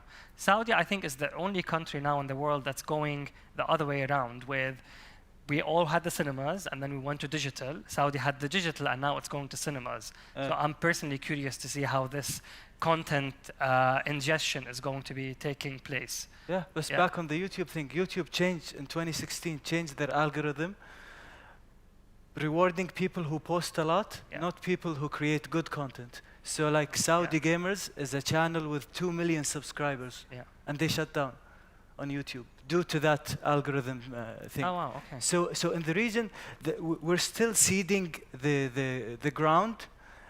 Before enabling user-generated content, we want to set the level high, respecting the minds of the readers. And once you set the bar high, people will follow suit. we're a startup and we're almost broke. We don't have a lot of money. We don't pay well. But Likewise. people like to write on our platform because we make their article look good with resources, hyperlinks, Getty images, pictures, click to tweet. We make sure and we read this as a reader, is this good enough? So when you have the reader at heart, it shows in your work and eventually, hopefully, it gets appreciated and reflected in data. The last... Yes. Okay. You have We'll get back to you. minute So, and but I would like 30 more from the seconds. audiences. Yes, please. Hi, my name is Didi Delgado, and I really appreciated what both of you are saying because it goes along with the theme of unexpected collaborations. So you are co-editor of magazine, right? Editor. Editor, Yeah. sorry, at large, Sorry. that's super important, right? And you, Monsoon, you're doing your own thing, right? Where you're launching this platform. And I think that when we talk about the difference between data-driven and data-informed, I think that that's the key. I think that both things are important because you have to like push things out, but as a content creator and somewhat of a social media influencer, I think that some of my best data benchmark articles that I've published are just rants that I had on my brain, and I didn't care who my audience was. I wanted to get my truth out, and this is what I think about, you know, this. And mostly I'm a niche writer. I write about social justice issues, especially racial justice issues, because I'm an activist. But the first time that I ever made almost 1 million views on an article, like long form article, was about Heineken ad versus the Pepsi ad, and I think you're too stupid to know that it's the same thing, right? You know? And so people were like, well, how dare she say that? And it caused controversy, not because it's clickbait, but because it was dear to my heart, and people were like, I'm going to read this only because I want to prove her wrong, or I'm going to read this because I agree with her, right? And so that in a way it's content, but I don't give up my original demographic. I post, I think it's a healthy mixture of a medium, like, and I self-publish. And I like what Hope said yesterday. Hope is there. Yeah. She said, just do it. Just do it. Because I used to write for magazines, and they would be like, well, you can't say that. We have to cut this. And I didn't feel like it was my work anymore. I felt like it was the magazine's work. And so now I publish on my own, and the magazines come to me and they say, can we cross-post on our site? You know, so that drives traffic too. So I just wanted to say it's got to be a healthy mixture of both and not one or the other. So. Thank you so much. I realize we just ran out of time. Can I have one more interjection from the gentleman here? Because his hand was raised 10 minutes ago. Thank you. My name is Omar. I'm from Jasur. I had a question for Ali. And unfortunately, this is the last interjection. And for the time being. For the time being. Yes. So you spoke about, you know, relevance, and you're talking about arts and culture on demand, and we talk about data. And whenever the conversation comes to data, invariably it will translate into AI. Now, I've seen a particular observation in the past couple of months in research, and it started out people creating content for people. And then it became, which is now, people plus AI for people. And in the future, it might be AI for people plus people. So the people are the 20%, creating for people plus AI to absorb that data and re-articulate. And the question particularly here is, do you think that that is a potential threat to the content creation models that you guys have and others?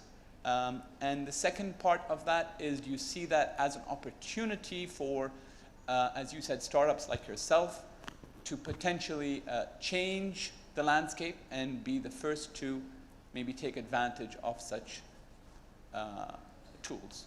Just take 2 minutes and wrap up. All right. So thank you for your question. AI can definitely help us in some ways. For example, we do a lot of translation where we rewrite and translate English content into Arabic, so AI could definitely help us with that. It can help us with the technology we use, maybe even the writing. Honestly, I'm mission-driven. I care about the vision. The reason we started this is to... When I moved back from the States, I had problems struggling with my surroundings because, you know, you go there 5, 6 years, you come back, it's the same, you've changed, how do you deal with it? So it was a call to the Arab world to see, are there people like me out there? And from the readership and the data based on our website, there is a lot of people like us. So to me, AI is a tool, it's not the means. As long as we have good intentions, as long as we have the user's best interest at heart, hand in hand with being scalable and successful, we can use AI, data, all of these things to be a force of good. But on the other hand, it can be counterproductive or just simply bad if it's all about being efficient and fast and blasting content left and right just for the sake of it. So it can have the other effect of it. In the Arab world, there is still there is some promising attempts at AI from the UAE and Jordan. Some startups are taking cracks at using AI completely for translation. So nobody for editing, for research. So there is a lot of opportunities. Thank you very much. Sorry, we have to cut it here, but we are around for the next 2 days. We're going to be attending dinner. Myself, Ali, the Nuqat Team Foundation, Shawati Magazine as well. Come and grab us. Let's have unexpected collaborations right here, right now. Thank you. Thank you, David.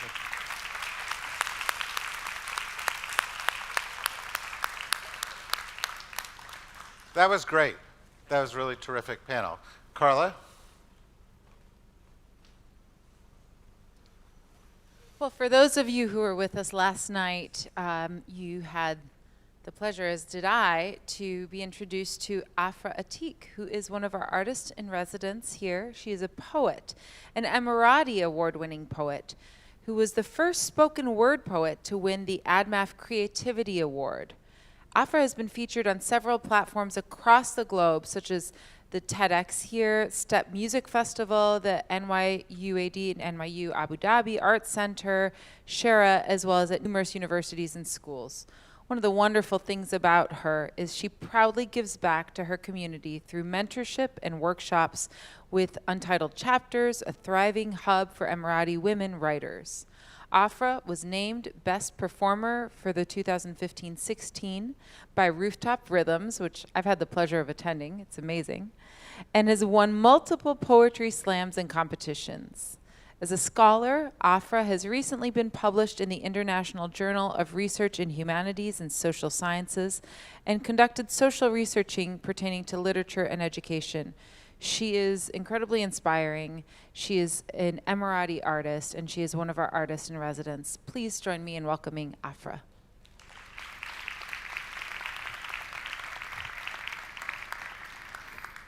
Thank you.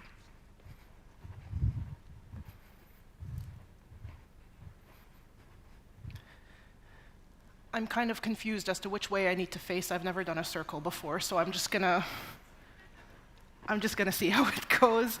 I'm Afra. I'm a poet. I like to tell people I'm half poet, half scholar.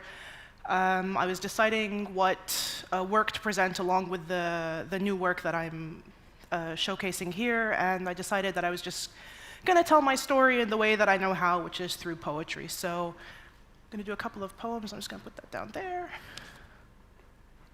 I know with spoken word, they tell you if you hear something that you like or that you think is really interesting to snap. That's the part where you snap. There you go.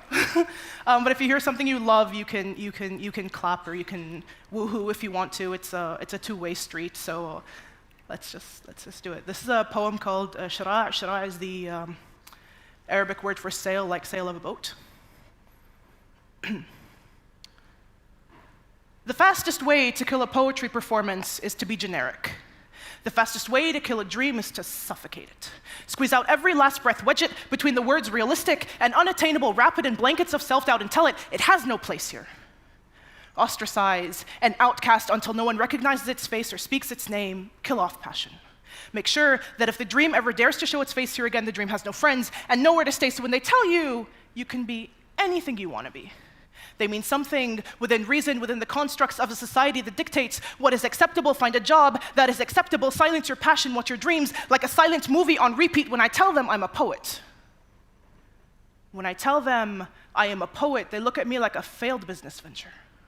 A sorry, we can't meet with you, call us back when you have a stronger proposal. Poets and entrepreneurs both know convention is just convenience we use to convince ourselves that our dreams are worthless, that we are worth less than is customary, convicting us with no judge and a fact-lacking jury. Your Honor, I move to dismiss the motion of the notion of the continuous, quote, status quo. You can't quell my concern. Yes, you can direct, quote me on that. Let's recap. They say they like my flow, but I know that it means that we object to this rejection. Let the record show we know it is never about the final destination. It is about how badly we want to get there. This is for people who want to get there.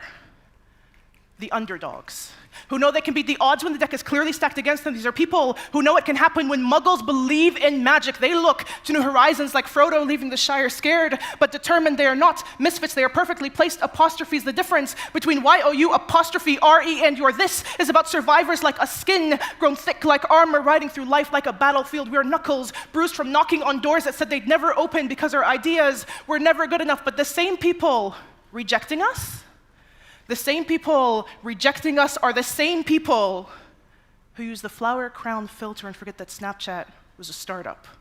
Those who stuff the makers of change like monsters in boxes and bedtime stories, forced to roam around under cover of darkness. The ones who forgot how sleep feels because their dreams are more important than rest. No wonder they say 2 a.m. was made for the artists. We know this is not the quickest way to become famous. It is about looking at what is and figuring out how to change it. It is about life slapping you across the face and you screaming back, I got this. This is me.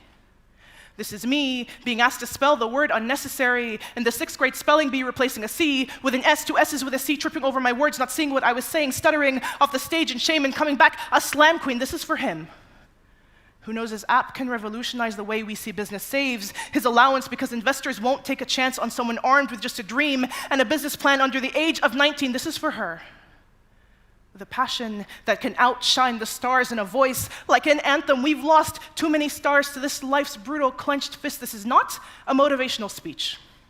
This is a call to create communities of creators, engineers of ideas. It is knowing that no amount of training and social conditioning can change what you believe in, so open your arms. Leave your hearts out like a welcome mat. Turn on the porch lights. It's been a starless night for far too long. Let the dreams know. Let the dreams know it's time to come home. Thank you.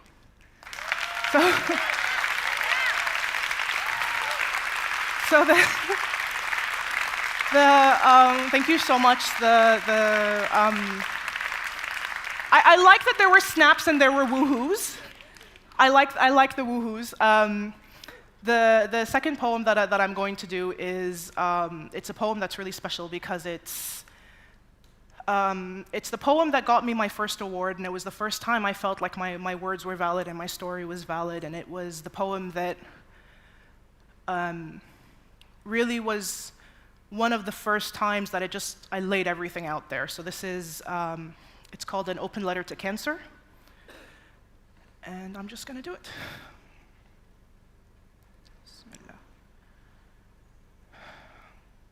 I know it is customary to begin letters with dear, but there is nothing dear about you. There are no warning signs or symptoms. There is only awkward silence. But silence can have decibels louder than the speakers of the boombox in the block party the next block over. I'm not sure if the doctors were handing out a treatment plan or a life sentence to my grandmother every word, a conviction talking about odds and options like we can opt out when we all know cancer never really leaves. It hovers above our heads like a fallen halo. It waits inside our bones until it thinks we've forgotten. Funny how cancer cells also come with an unfair verdict. Funny how they say laughter is the best medicine. Funny how I love nothing more than laughing through poems and snaps on stages, but I hate nothing more than thinking about life in stages, stages of grief, stages of her life. Stage 1, We caught it early. We can fix it. She can be one of the 6 in 10 that makes it out alive. We've replaced dinner conversations with doxorubicin and chemotherapy. No family should ever have to know these words so well that they roll off the tips of their tongue. Stage 2. We're still optimistic. Maybe we can shrink it now. It's surgical, partial mastectomy, 2 rounds of chemo. They told us, you hate the light, so we increase the radiation, but we still smile through the pain. When people ask about our family, we say, we're fine. But fine is the most not fine word. It is what you say when things are absolutely not fine. Fine is the elephant in the room. It is the problem that never comes with a solution. Stage 3. You've taken a liking to her body. Spread from her left breast through her lymph nodes, full mastectomy and prayers to stop you before you leak into her bloodstream, but you've already grabbed hold of her throat and she can't speak. But that Sunday she woke up crying and none of us could understand why until hours later we got the phone call about my uncle being killed in the line of duty, and not even you could stop her from feeling. Stage 4. Pray. We made her more comfortable, got ready to say goodbye. The doctors say it's terminal. Funny how they say terminal like an airport terminal, like she's about to go on vacation, only she's probably never coming back. I wish I could sever my forever and stitch it through all the parts of you the doctors say they can't fix. Life is full of contradictions. They say you always remember the first and last words, you speak the last words my father ever spoke to his mother were on the day that she died. He said, enough is enough. Let's take her home. I know it is customary to end letters with sincerely, but you, Cancer, there is not one sincere thing about you. Thank you.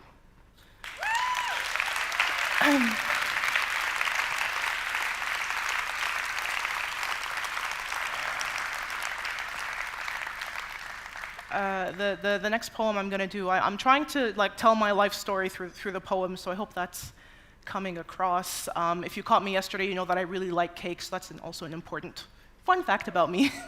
Yes, applause for the people that like cake. The next poem is a poem that was one of the poems where I really found my voice, and it was important for me to tell the story, 1, because it's cultural, 2, because it's very, very personal, and it mixes a lot of things. There's different languages. You'll get that, obviously, when you hear the poem.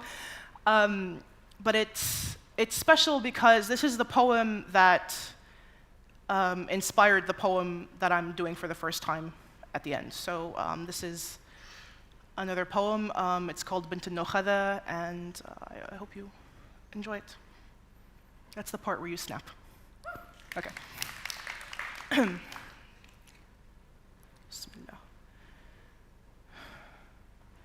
They called him al-Nokhada, captain of the vessel, highest commander of the ship. They called him al-Mangush, the one with the markings, his face, with the signs you can only get at sea, lines like a roadmap to his story. My grandfather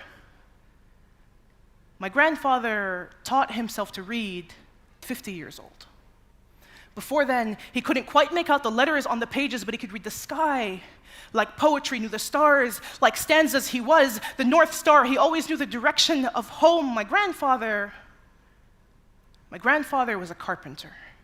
Hands hard as the wood he learned to carve himself. I can see his palms and the bookshelves he built for my parents. He wore the calluses on his fingers like medals of honor. My grandfather was a pearl diver. He knew the tides like he knew his own name. Never Fadni ya Rab, Irzigni spent his life under the water looking for the life he wanted to give his children. We were told he could hold his breath for minutes on end. My father, the size of their paychecks affect the size of their hearts. My family knows determination, knows how to build. Before we built our house, my grandfather insisted to come and say a prayer for the family and the land. We were going to make our home, but we don't look alike. But when the cancer came for him and tried to take his life, I found out that I inherited his knees.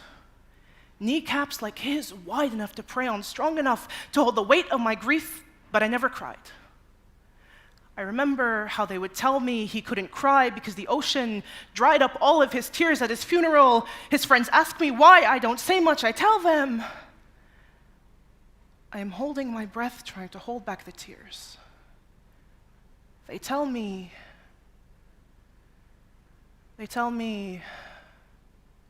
ولد فرعي نفسها كان طويل.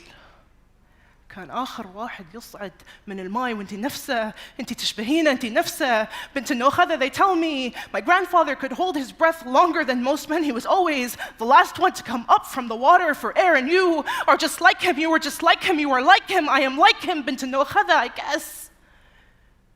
Maybe I am. Thank you.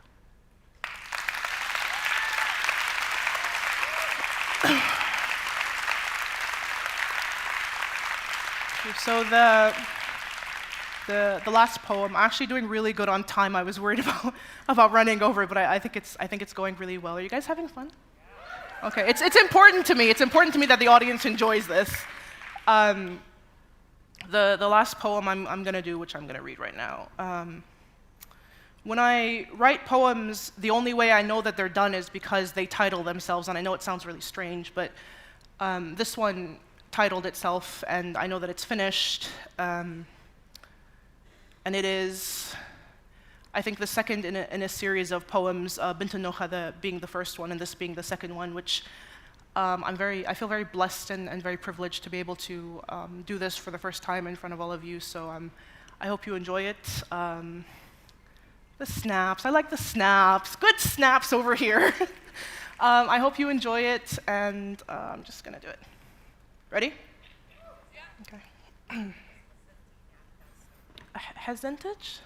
أيامك كلها فرح إن شاء الله. لا ما بقى حزنك. Okay.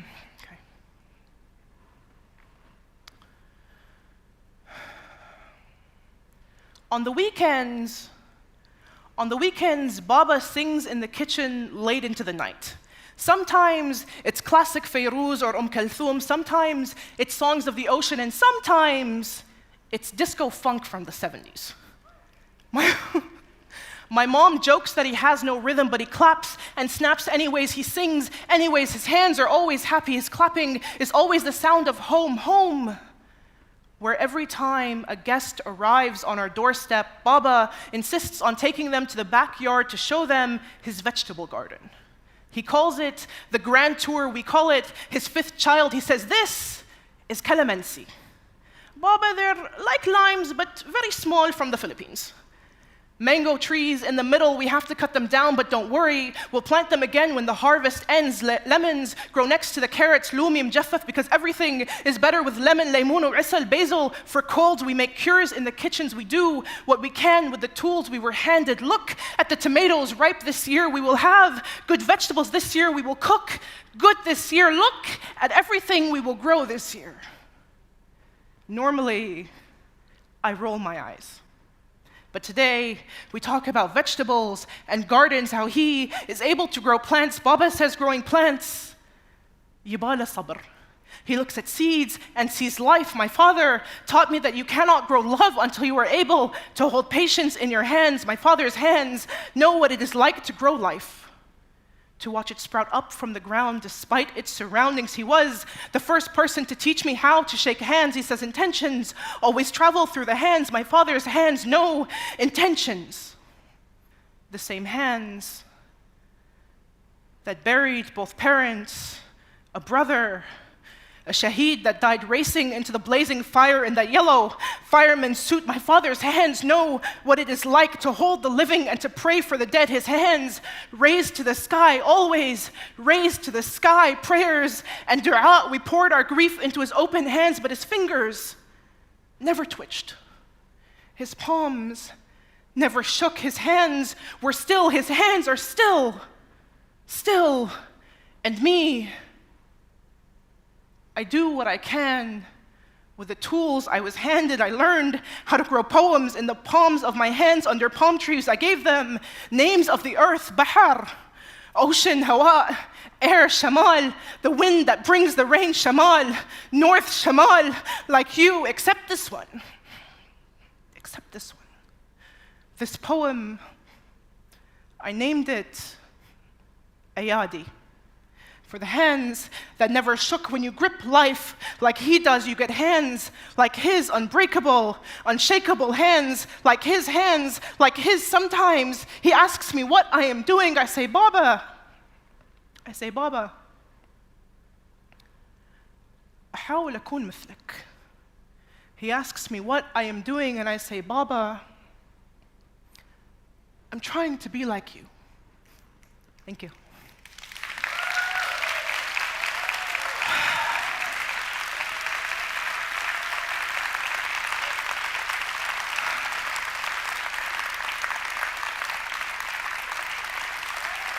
Thank you.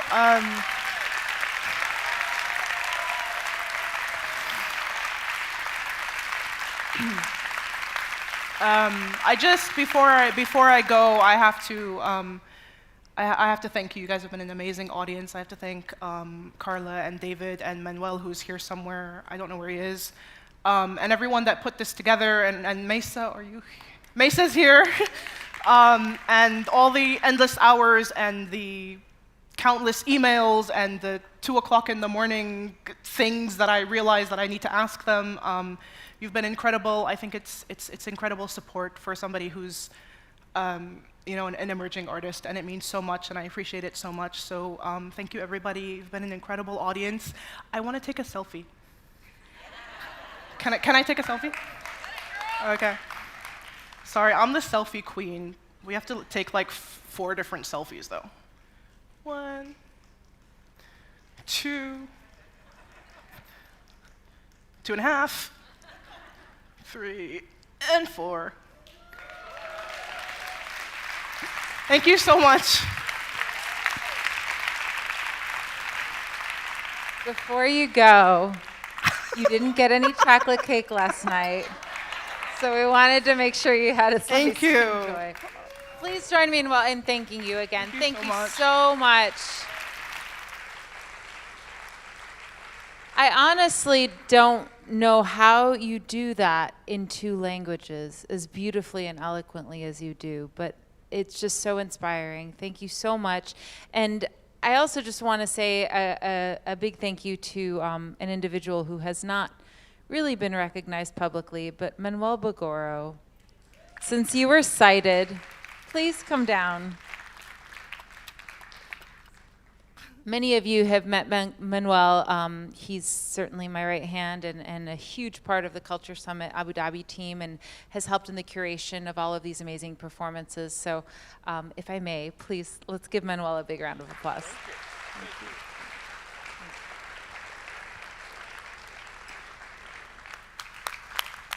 Okay, that was fantastic. And I'm glad you got the piece of cake. As soon as I saw it there, I felt you needed to have it, because it was going fast. In any event, one of the things that I had said was we had a great panel coming up that was going to pick up on some of the themes of the morning. And that panel is on the changing role of women in the evolving culture of culture. And on the panel, we have Hannah Godefa. Do we have Hannah Godefa? We may have Hannah Godefa because she's en route from an airport. We have Carrie Putnam, who's the executive director of the Sundance Institute. We have Elke Ritt, who is the head of arts for the British Council of Germany. We have Jan Gieling, who is a writer, and the moderator is Nell Scoville, who is a screenwriter. She's the co-author of Lean In, and she has a new book out on what it's like to make it as a comedy writer in Hollywood. And all of you are going to get that book when you get home, because we're going to send it to all of you. So, yeah, that's the moderator's seat. I mean, give her a break, okay? Anyway, let me turn it over to you now. Great, thank you. And it's been wonderful to see all the diversity in the panels so far. So we all recognize that there are biological and physical differences between men and women. In a 10,000-meter race, the fastest man will beat the fastest woman. So I want to begin by asking each panelist, yes or no, do you believe there's a difference in the creative capabilities of men and women? No. I haven't observed that. No. All right. So now let me ask the audience. Could you please raise your hand if you think men and women are equally capable creatively? All right. And and now please the hands of people who think men are more capable than women. Don't be scared. Everyone's entitled to their opinions. All right. So no one. So most of us. So most of us acknowledge the equality of talent, and yet only 5% of the art in the permanent collection of museums was created by women, and only 4% of the top 100 grossing movies in the past 10 years were made by women. So I don't believe we live in a meritocracy. I think there are gender-specific obstacles that explain this. So again, I'd like to go around the panel, and can everyone name, we'll start with you, one reason why you think we're still having this discussion in 2018? I don't know, because I'm a writer. I work alone all the time, and more than 10 directors, mostly men, bought my original stories and made them into movies. So I don't. Your number really shocked me the first time. Only 5%, and never. I haven't been aware of it. All right, Elke, why do you think this? I don't think it's a gender-specific thing. It's more to do with the role that is imposed on gender, that we still have to discuss it, because although we have a human right to be different, there's still, we don't still yet live it.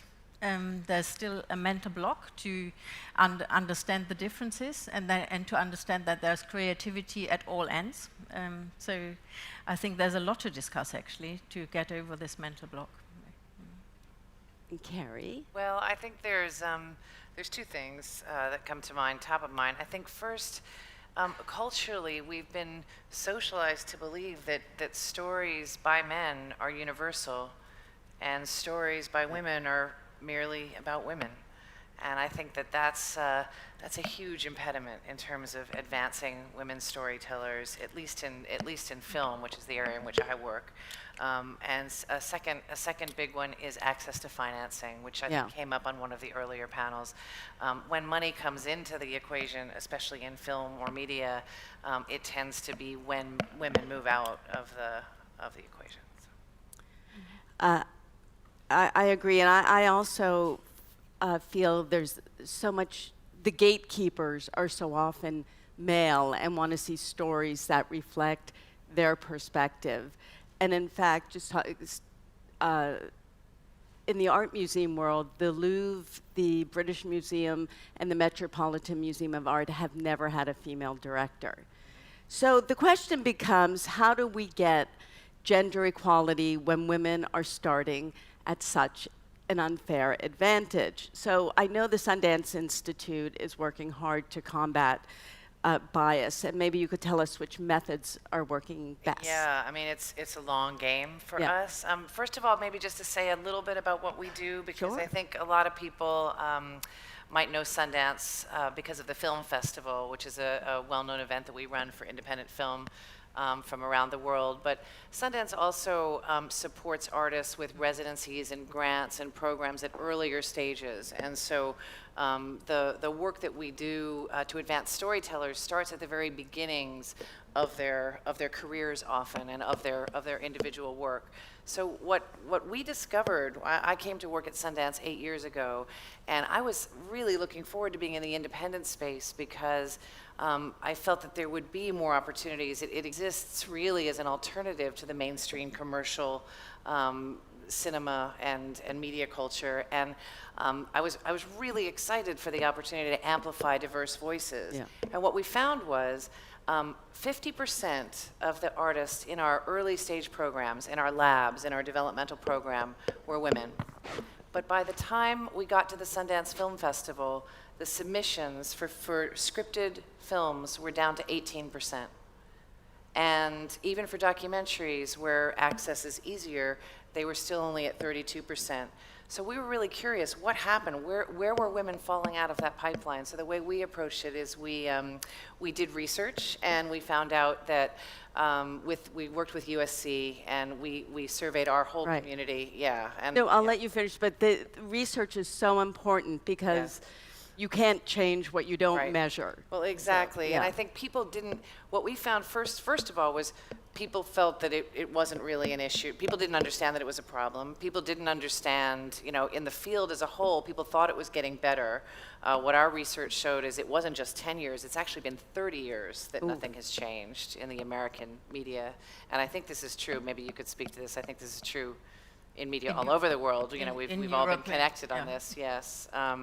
But what we discovered, and I'll just cut to the results of it, because but access to financing, the male-dominated networks of decision makers, and actually some issues, and this is a really tough one to discuss, but some issues around women's own comfortability, talking about money, talking about being in that, how they were perceived as leaders, how they perceived themselves as leaders, often in the role of director especially, how gendered that was. And so we've developed at Sundance several programs, which I can go into later if we want to, but interventions around all of those things. And we've seen our numbers at the festival go up. Over the last couple of years, we've been in between 40 and 50% women directors at the festival, which has been a great result. So. And is that something you're working on? Yes, I mean, we've been the British Council, that is worldwide, an organization which works in over 100 countries. It's working to achieve trust and understanding between people in particular. It's a British organization, an official cultural relations organization. And we had the benefit of having a wonderful woman as a chair for quite a while in 1989 and to 2004, Baroness Helena Kennedy, who made an enormous difference as a chair. But she's been our only female chair, and we've never had a female chief executive. During Helena Kennedy's time, lots of things changed. There was a close look at the gender pay gap. There was a look at the recruitment system. Lots of changes were introduced. But at the top level, there has not been a radical change. There's maybe a pro quota is necessary to achieve this, because there's still a pay gap of 10%. We just read this in the paper last week for the British Council. It's not as bad as for some British auction houses, but it's worse than for the Arts Council of England. But there's a lot to be done, and I mean. Do you know there are studies that show if there's a group with 20% women, the men in that group will say it's equal. There's equality, and if there are 40% women, men will say there are more women than men. It's perception. It's really, so I think it's so deep-seated, this bias. So. You've written 10 screenplays that have been produced, is that? More than that. And what, do you tell mainly female narratives? No. No? No. All my concerns are about our nation's memory of what the Chinese experienced during the last several decades, and what we think about the ideology we had been holding as our ideal. So all these big issues, maybe some of the Chinese male writers don't even deal with. So I always deal with big issues. And if you didn't, maybe in the museum, I don't know. I noticed one thing is for writer for literature in China, the most critics are men. Yeah. Okay, it's like they are holding a standard, and we try to fit their standards. And if they don't categorize your works, or they don't make some kind of theory about your works, you're not, even recognized. Yeah. So this is, I feel, I'm too proud to go to them. I say, come on, take a look at my work. No way. Well, the film critics are predominantly men. And I think women are thinner skinned. They don't. The male writers in China say, "Hey, buddy, take a look at my work." We don't do that. I don't know other female writers would do that, but I never ever do that. I don't think. If you want to notice my work, you will, and if I sell so many copies, you will have to. So that's my way of doing. Yeah. Okay, we finally have a female Doctor Who. And who here in the group would like to see a female James Bond? Raise your hand. Do you think that sort of gender flipping helps? I think it adds a very valuable perspective. And also, gender is about the role we are playing. It's not just physical specifics. It's how we are trained, how we behave, how we dress, and so on.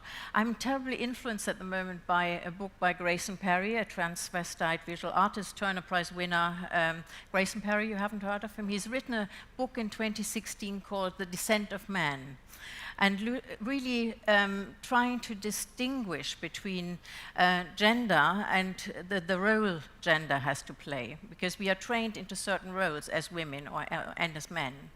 I think we need a greater awareness that we are playing something, that we are players on a stage, that we are having roles, and all of us really. And I think it will merge.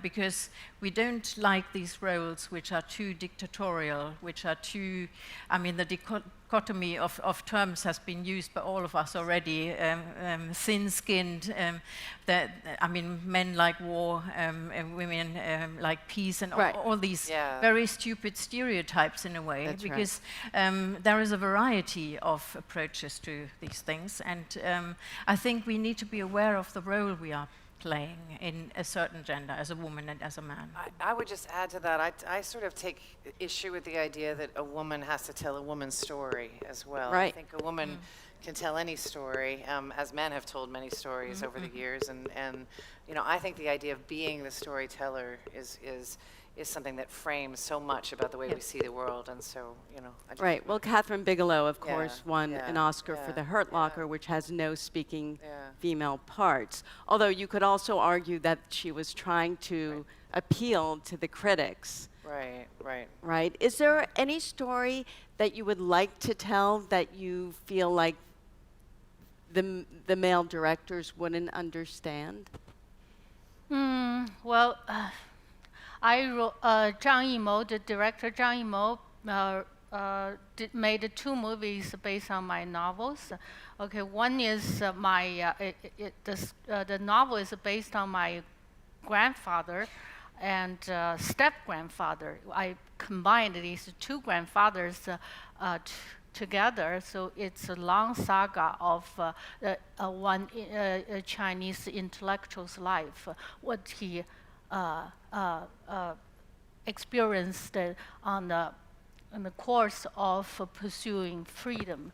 So he was put in jail for 29 years as a political criminal, and he was released and went to the back to his family. And it's like so. This was more of a historical sweep, but it was from a man's perspective. Right, but I wrote mostly women, my characters, but women as the observer of this world supposedly made by a man, and there's a young peasant wife. He always looks, he lives in this kind of cave house. Yeah. So it's lower than the ground level. So the seam between the doors, Yeah. gates, and steps, it's always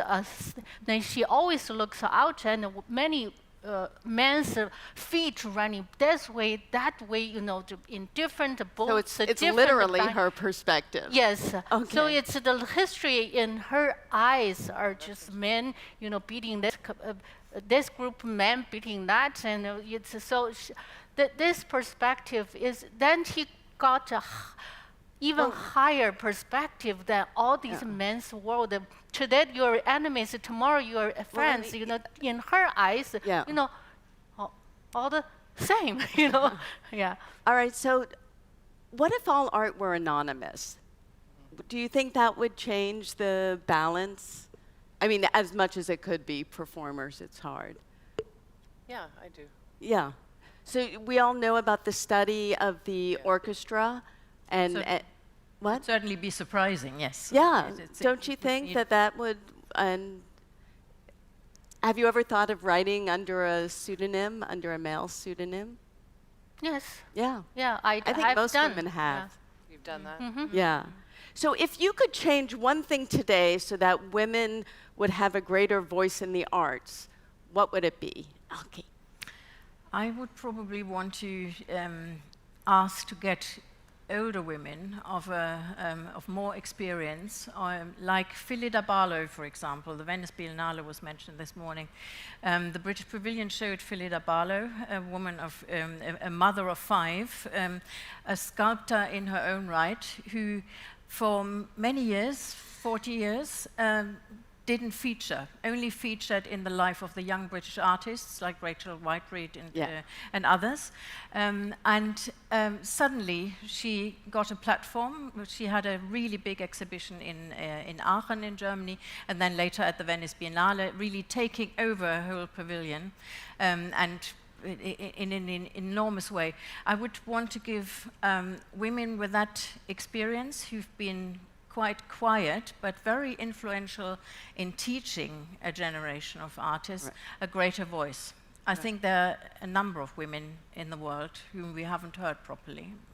Well, I agree. I describe it that it's not a pipeline problem, it's a broken doorbell problem. And there are all these talented people on the doorstep ringing the door, but no one's opening it.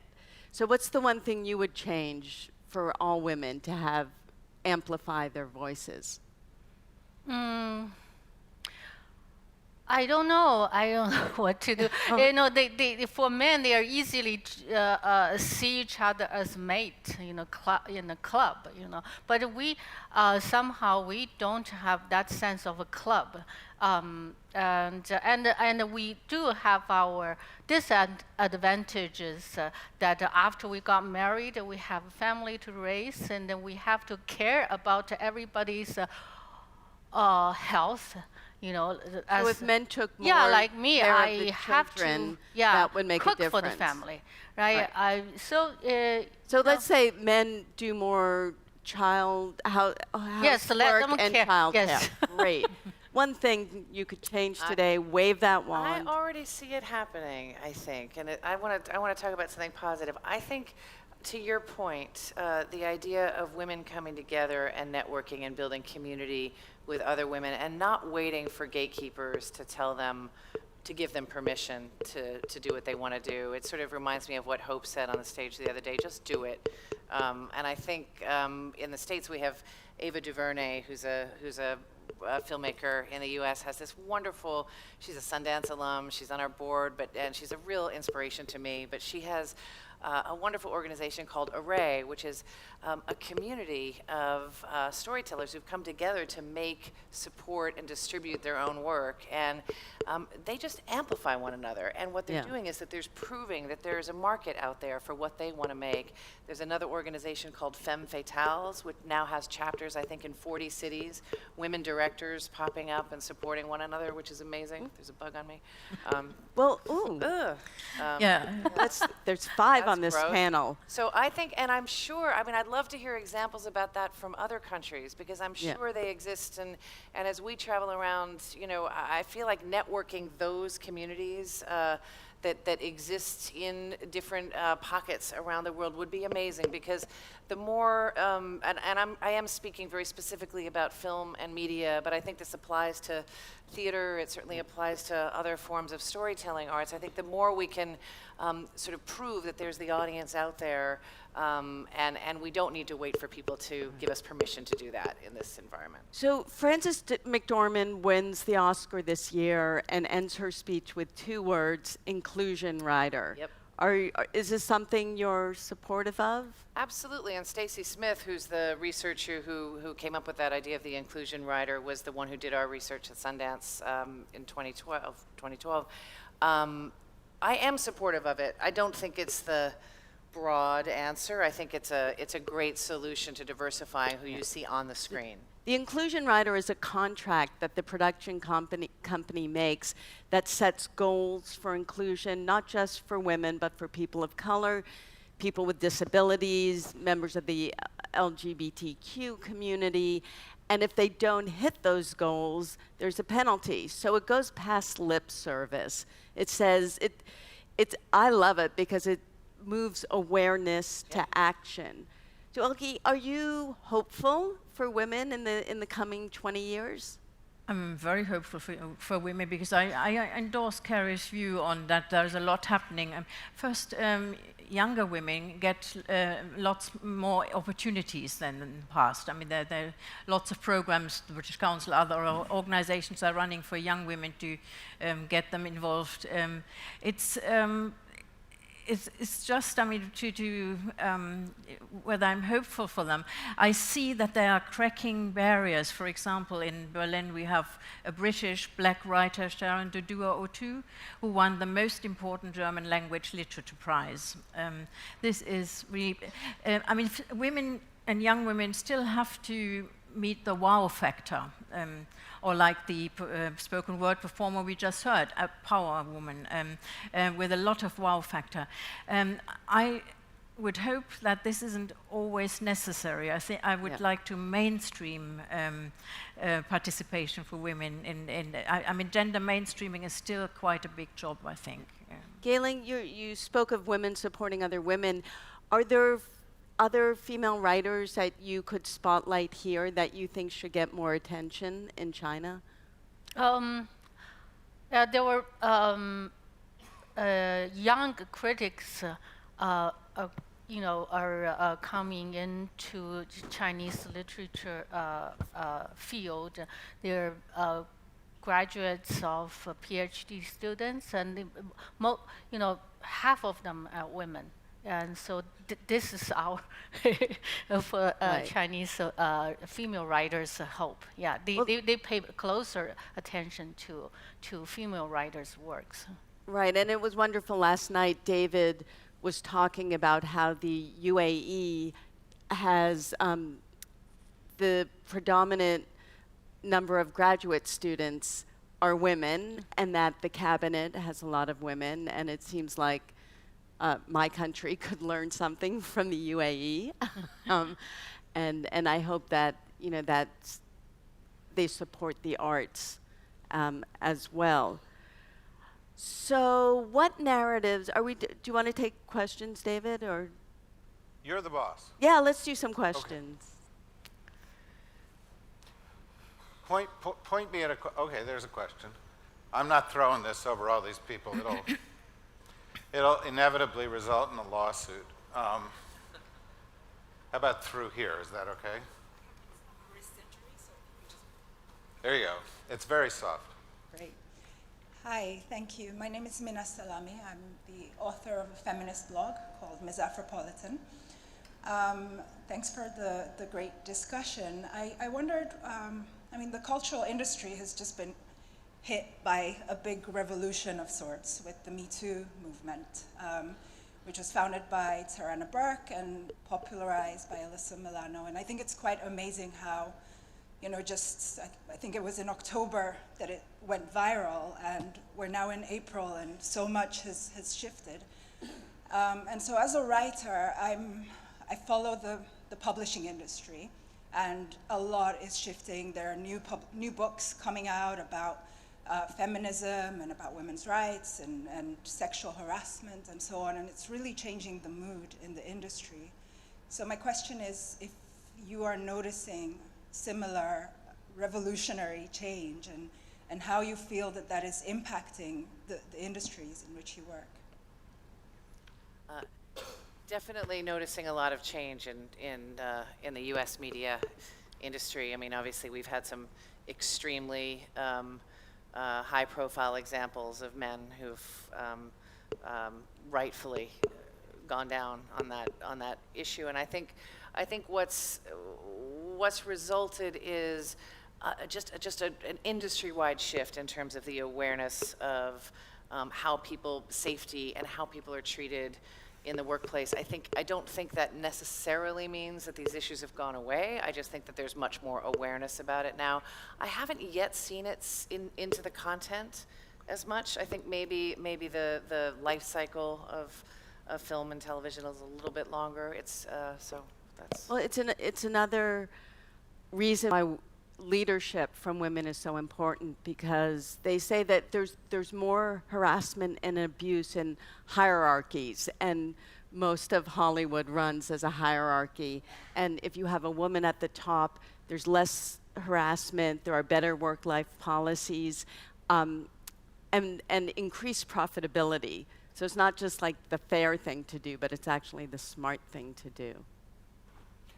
We got one over here, and then we'll go over there, and then I'll go around. We'll go, what is that, clockwise? Go that way. Hi, I'm Josette. I'm the executive director and founder of Gray Area Foundation for the Arts in San Francisco, California.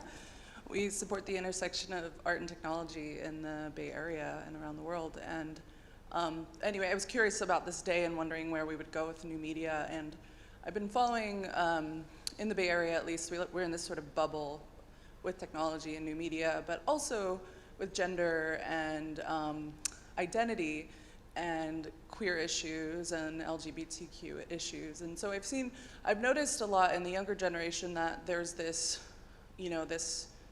like a step away from gender altogether, and this use of pronouns and they, them, their, especially in San Francisco, you can get into big trouble by even calling someone a female or her or him.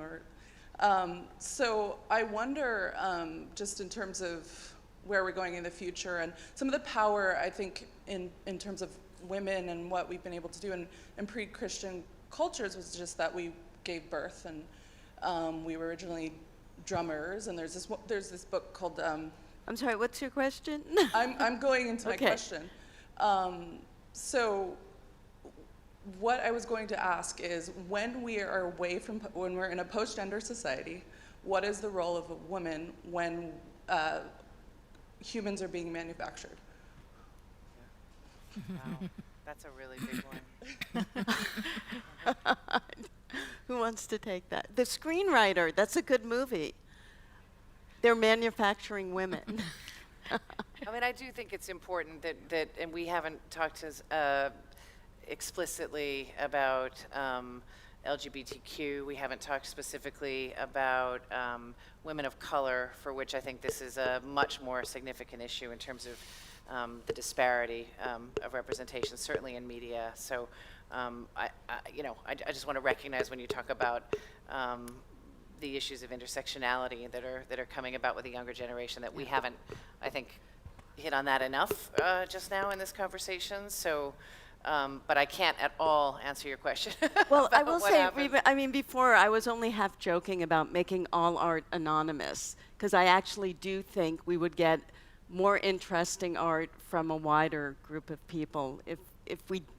There's that Yeats poem of how do you know the dancer from the dance? But if we could separate those two, I think it would actually be an explosion of creativity. There's a question up here. My name is Benon Kigozi from Uganda. I'm the immediate past president of the Pan-African Society for Musical Arts Education. Mine is both informative, but at the end, it's a question. In my role, I've been visiting a lot of cultures across the continent of Africa. And when you go to these cultures, you find that the traditional culture has not done much to help the enhancement of the emancipation of women. You find, for example, they'll tell you that women are not supposed to play the drums, but they will dance, even though they are capable. Then men can play the drums and also dance. Now, the young girls grow up thinking that we cannot do this. It affects them.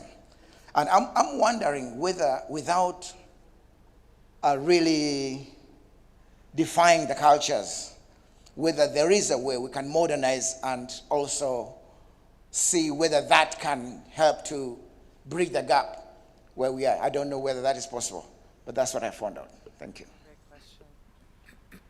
Maybe to hear, I'd love to hear, I don't feel like I can address that question. Does anyone, I mean, I think that idea though, but that idea of being limited in what you believe about yourself based on what your culture tells you, I think that that's the same thing that we were seeing in the research we were doing in the United States. So I think it's a very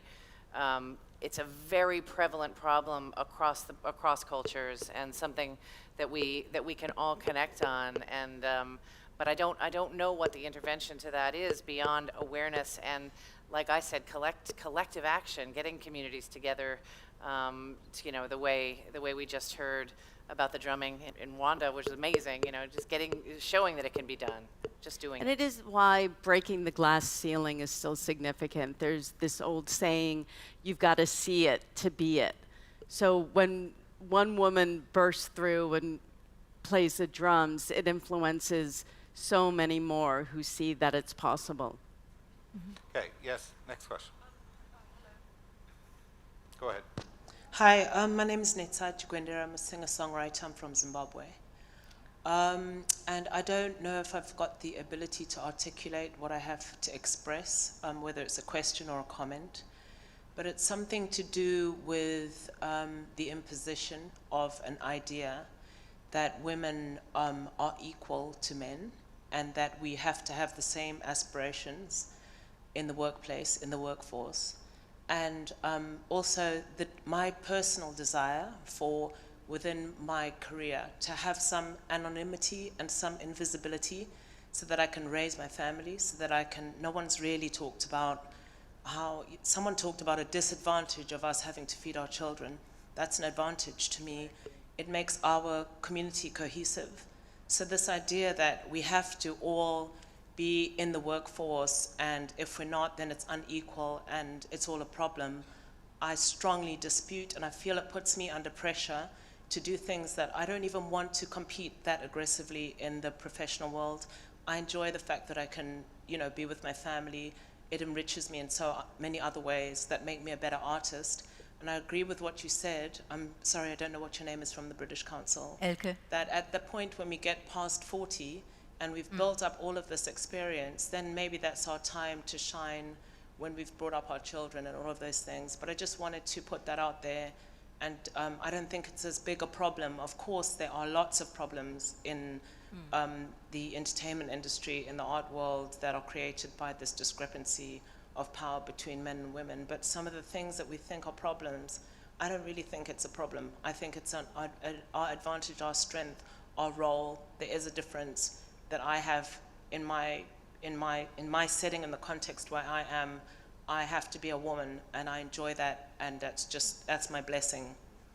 So I just wanted to present that, and yeah. I want to thank you for that.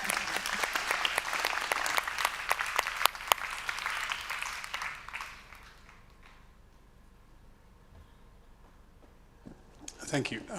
Good morning. My name is Jimmy. To consolidate on what you were saying, and also whether I'm capable of articulating what I would like to share, I'm not sure, but I'm going to try. I think it's far simpler. Forgive me. Time magazine the other day said 97% of all gun crimes performed in America are by men. You came up with a statistic about all art in the Louvre, in the Guggenheim. What was it? 97% is male.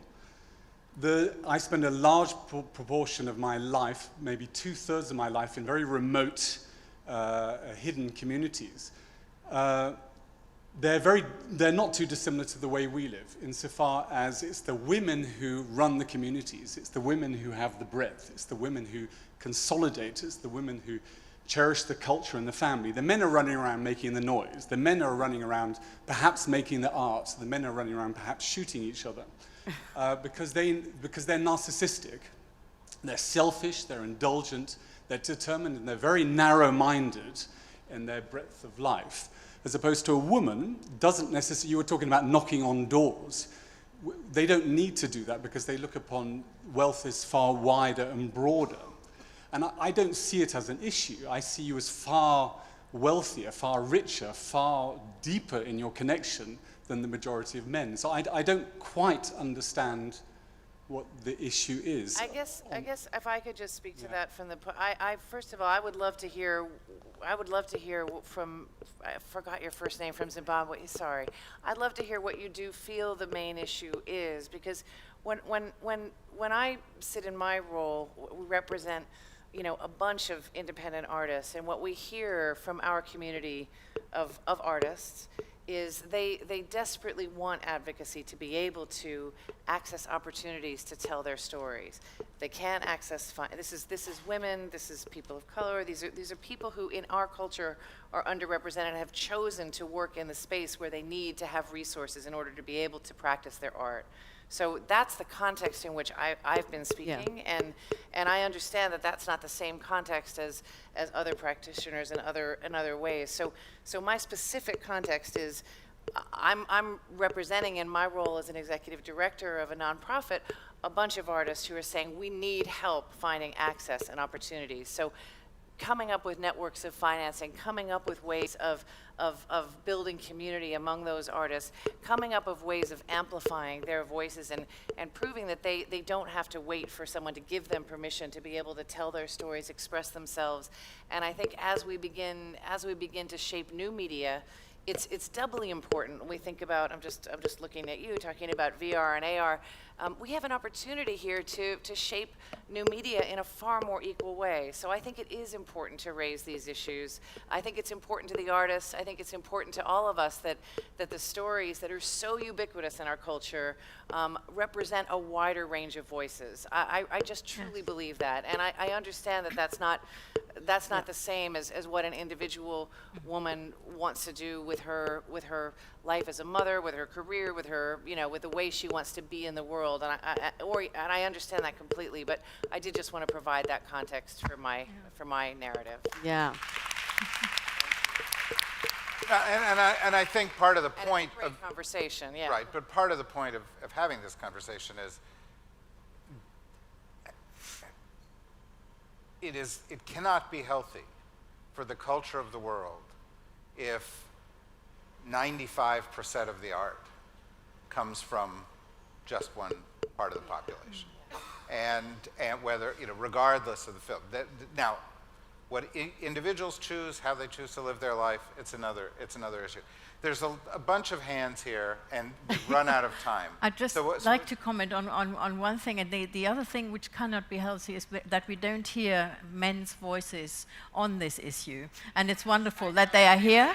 And I wanted to say to the first question we had, the Me Too debate has reached Europe as well, and there are cases, of course, but the men are silent, and if they speak up, they are slaughtered in the press. So we need to change that situation. Yes.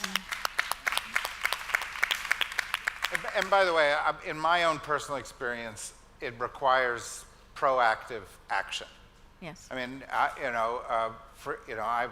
live in a world where people are on lots of panels, and most of the panels are what they call manels, because there are no women on the panels. And beyond the ones that I do, I made a decision that I will not appear on panels unless there are women on the panels. Absolutely. Because if you don't make an active decision like that, it doesn't change. If you don't say it has to happen, it doesn't change, and it really does require action.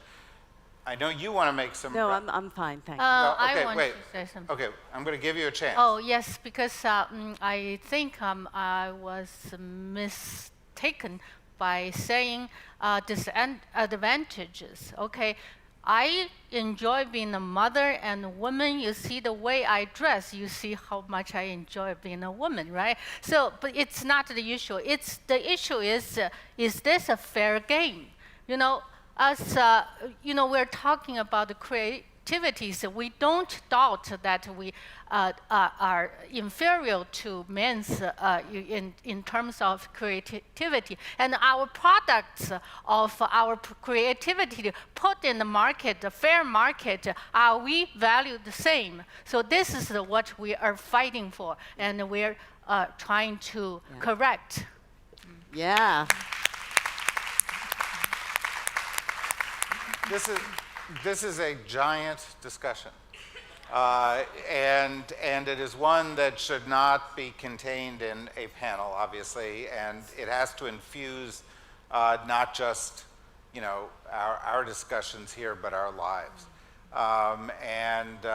You know, all I can say, there are lots of hands that are up here, and a lot of people with a lot of urgency and strength of feeling about this, and I hope you will get to express the views in the rest of the event, or at lunch, or to one another. But I also, you know, one of the ideas behind CultureSummit was tied to the idea that Carrie framed earlier, which is if you can bring together people from lots of different parts of the world, and their networks and their partners can intersect, then you can have a much broader you know, I want to ask all of you to join me in asking, in appreciation for each of these people to come out of their network, share. Something will grow out of it, because this is also an unexpected collaboration where lots of people with power and ideas and culture can come together and drive the discussion forward on an issue as important as this. Please join me in thanking everybody on the panel. As we go, let me say, we go from here to lunch. Go straight to lunch. We're going to hear from Grimanessa. There'll be more of this. There is a great musical performer at lunch, and then you go to the workshops or you go to the artist incubator. If you didn't go to one yesterday, go today. Those are some of the best experiences that were here. And the final thing, well, go do that. We'll continue the discussion at lunch. I'm very sorry.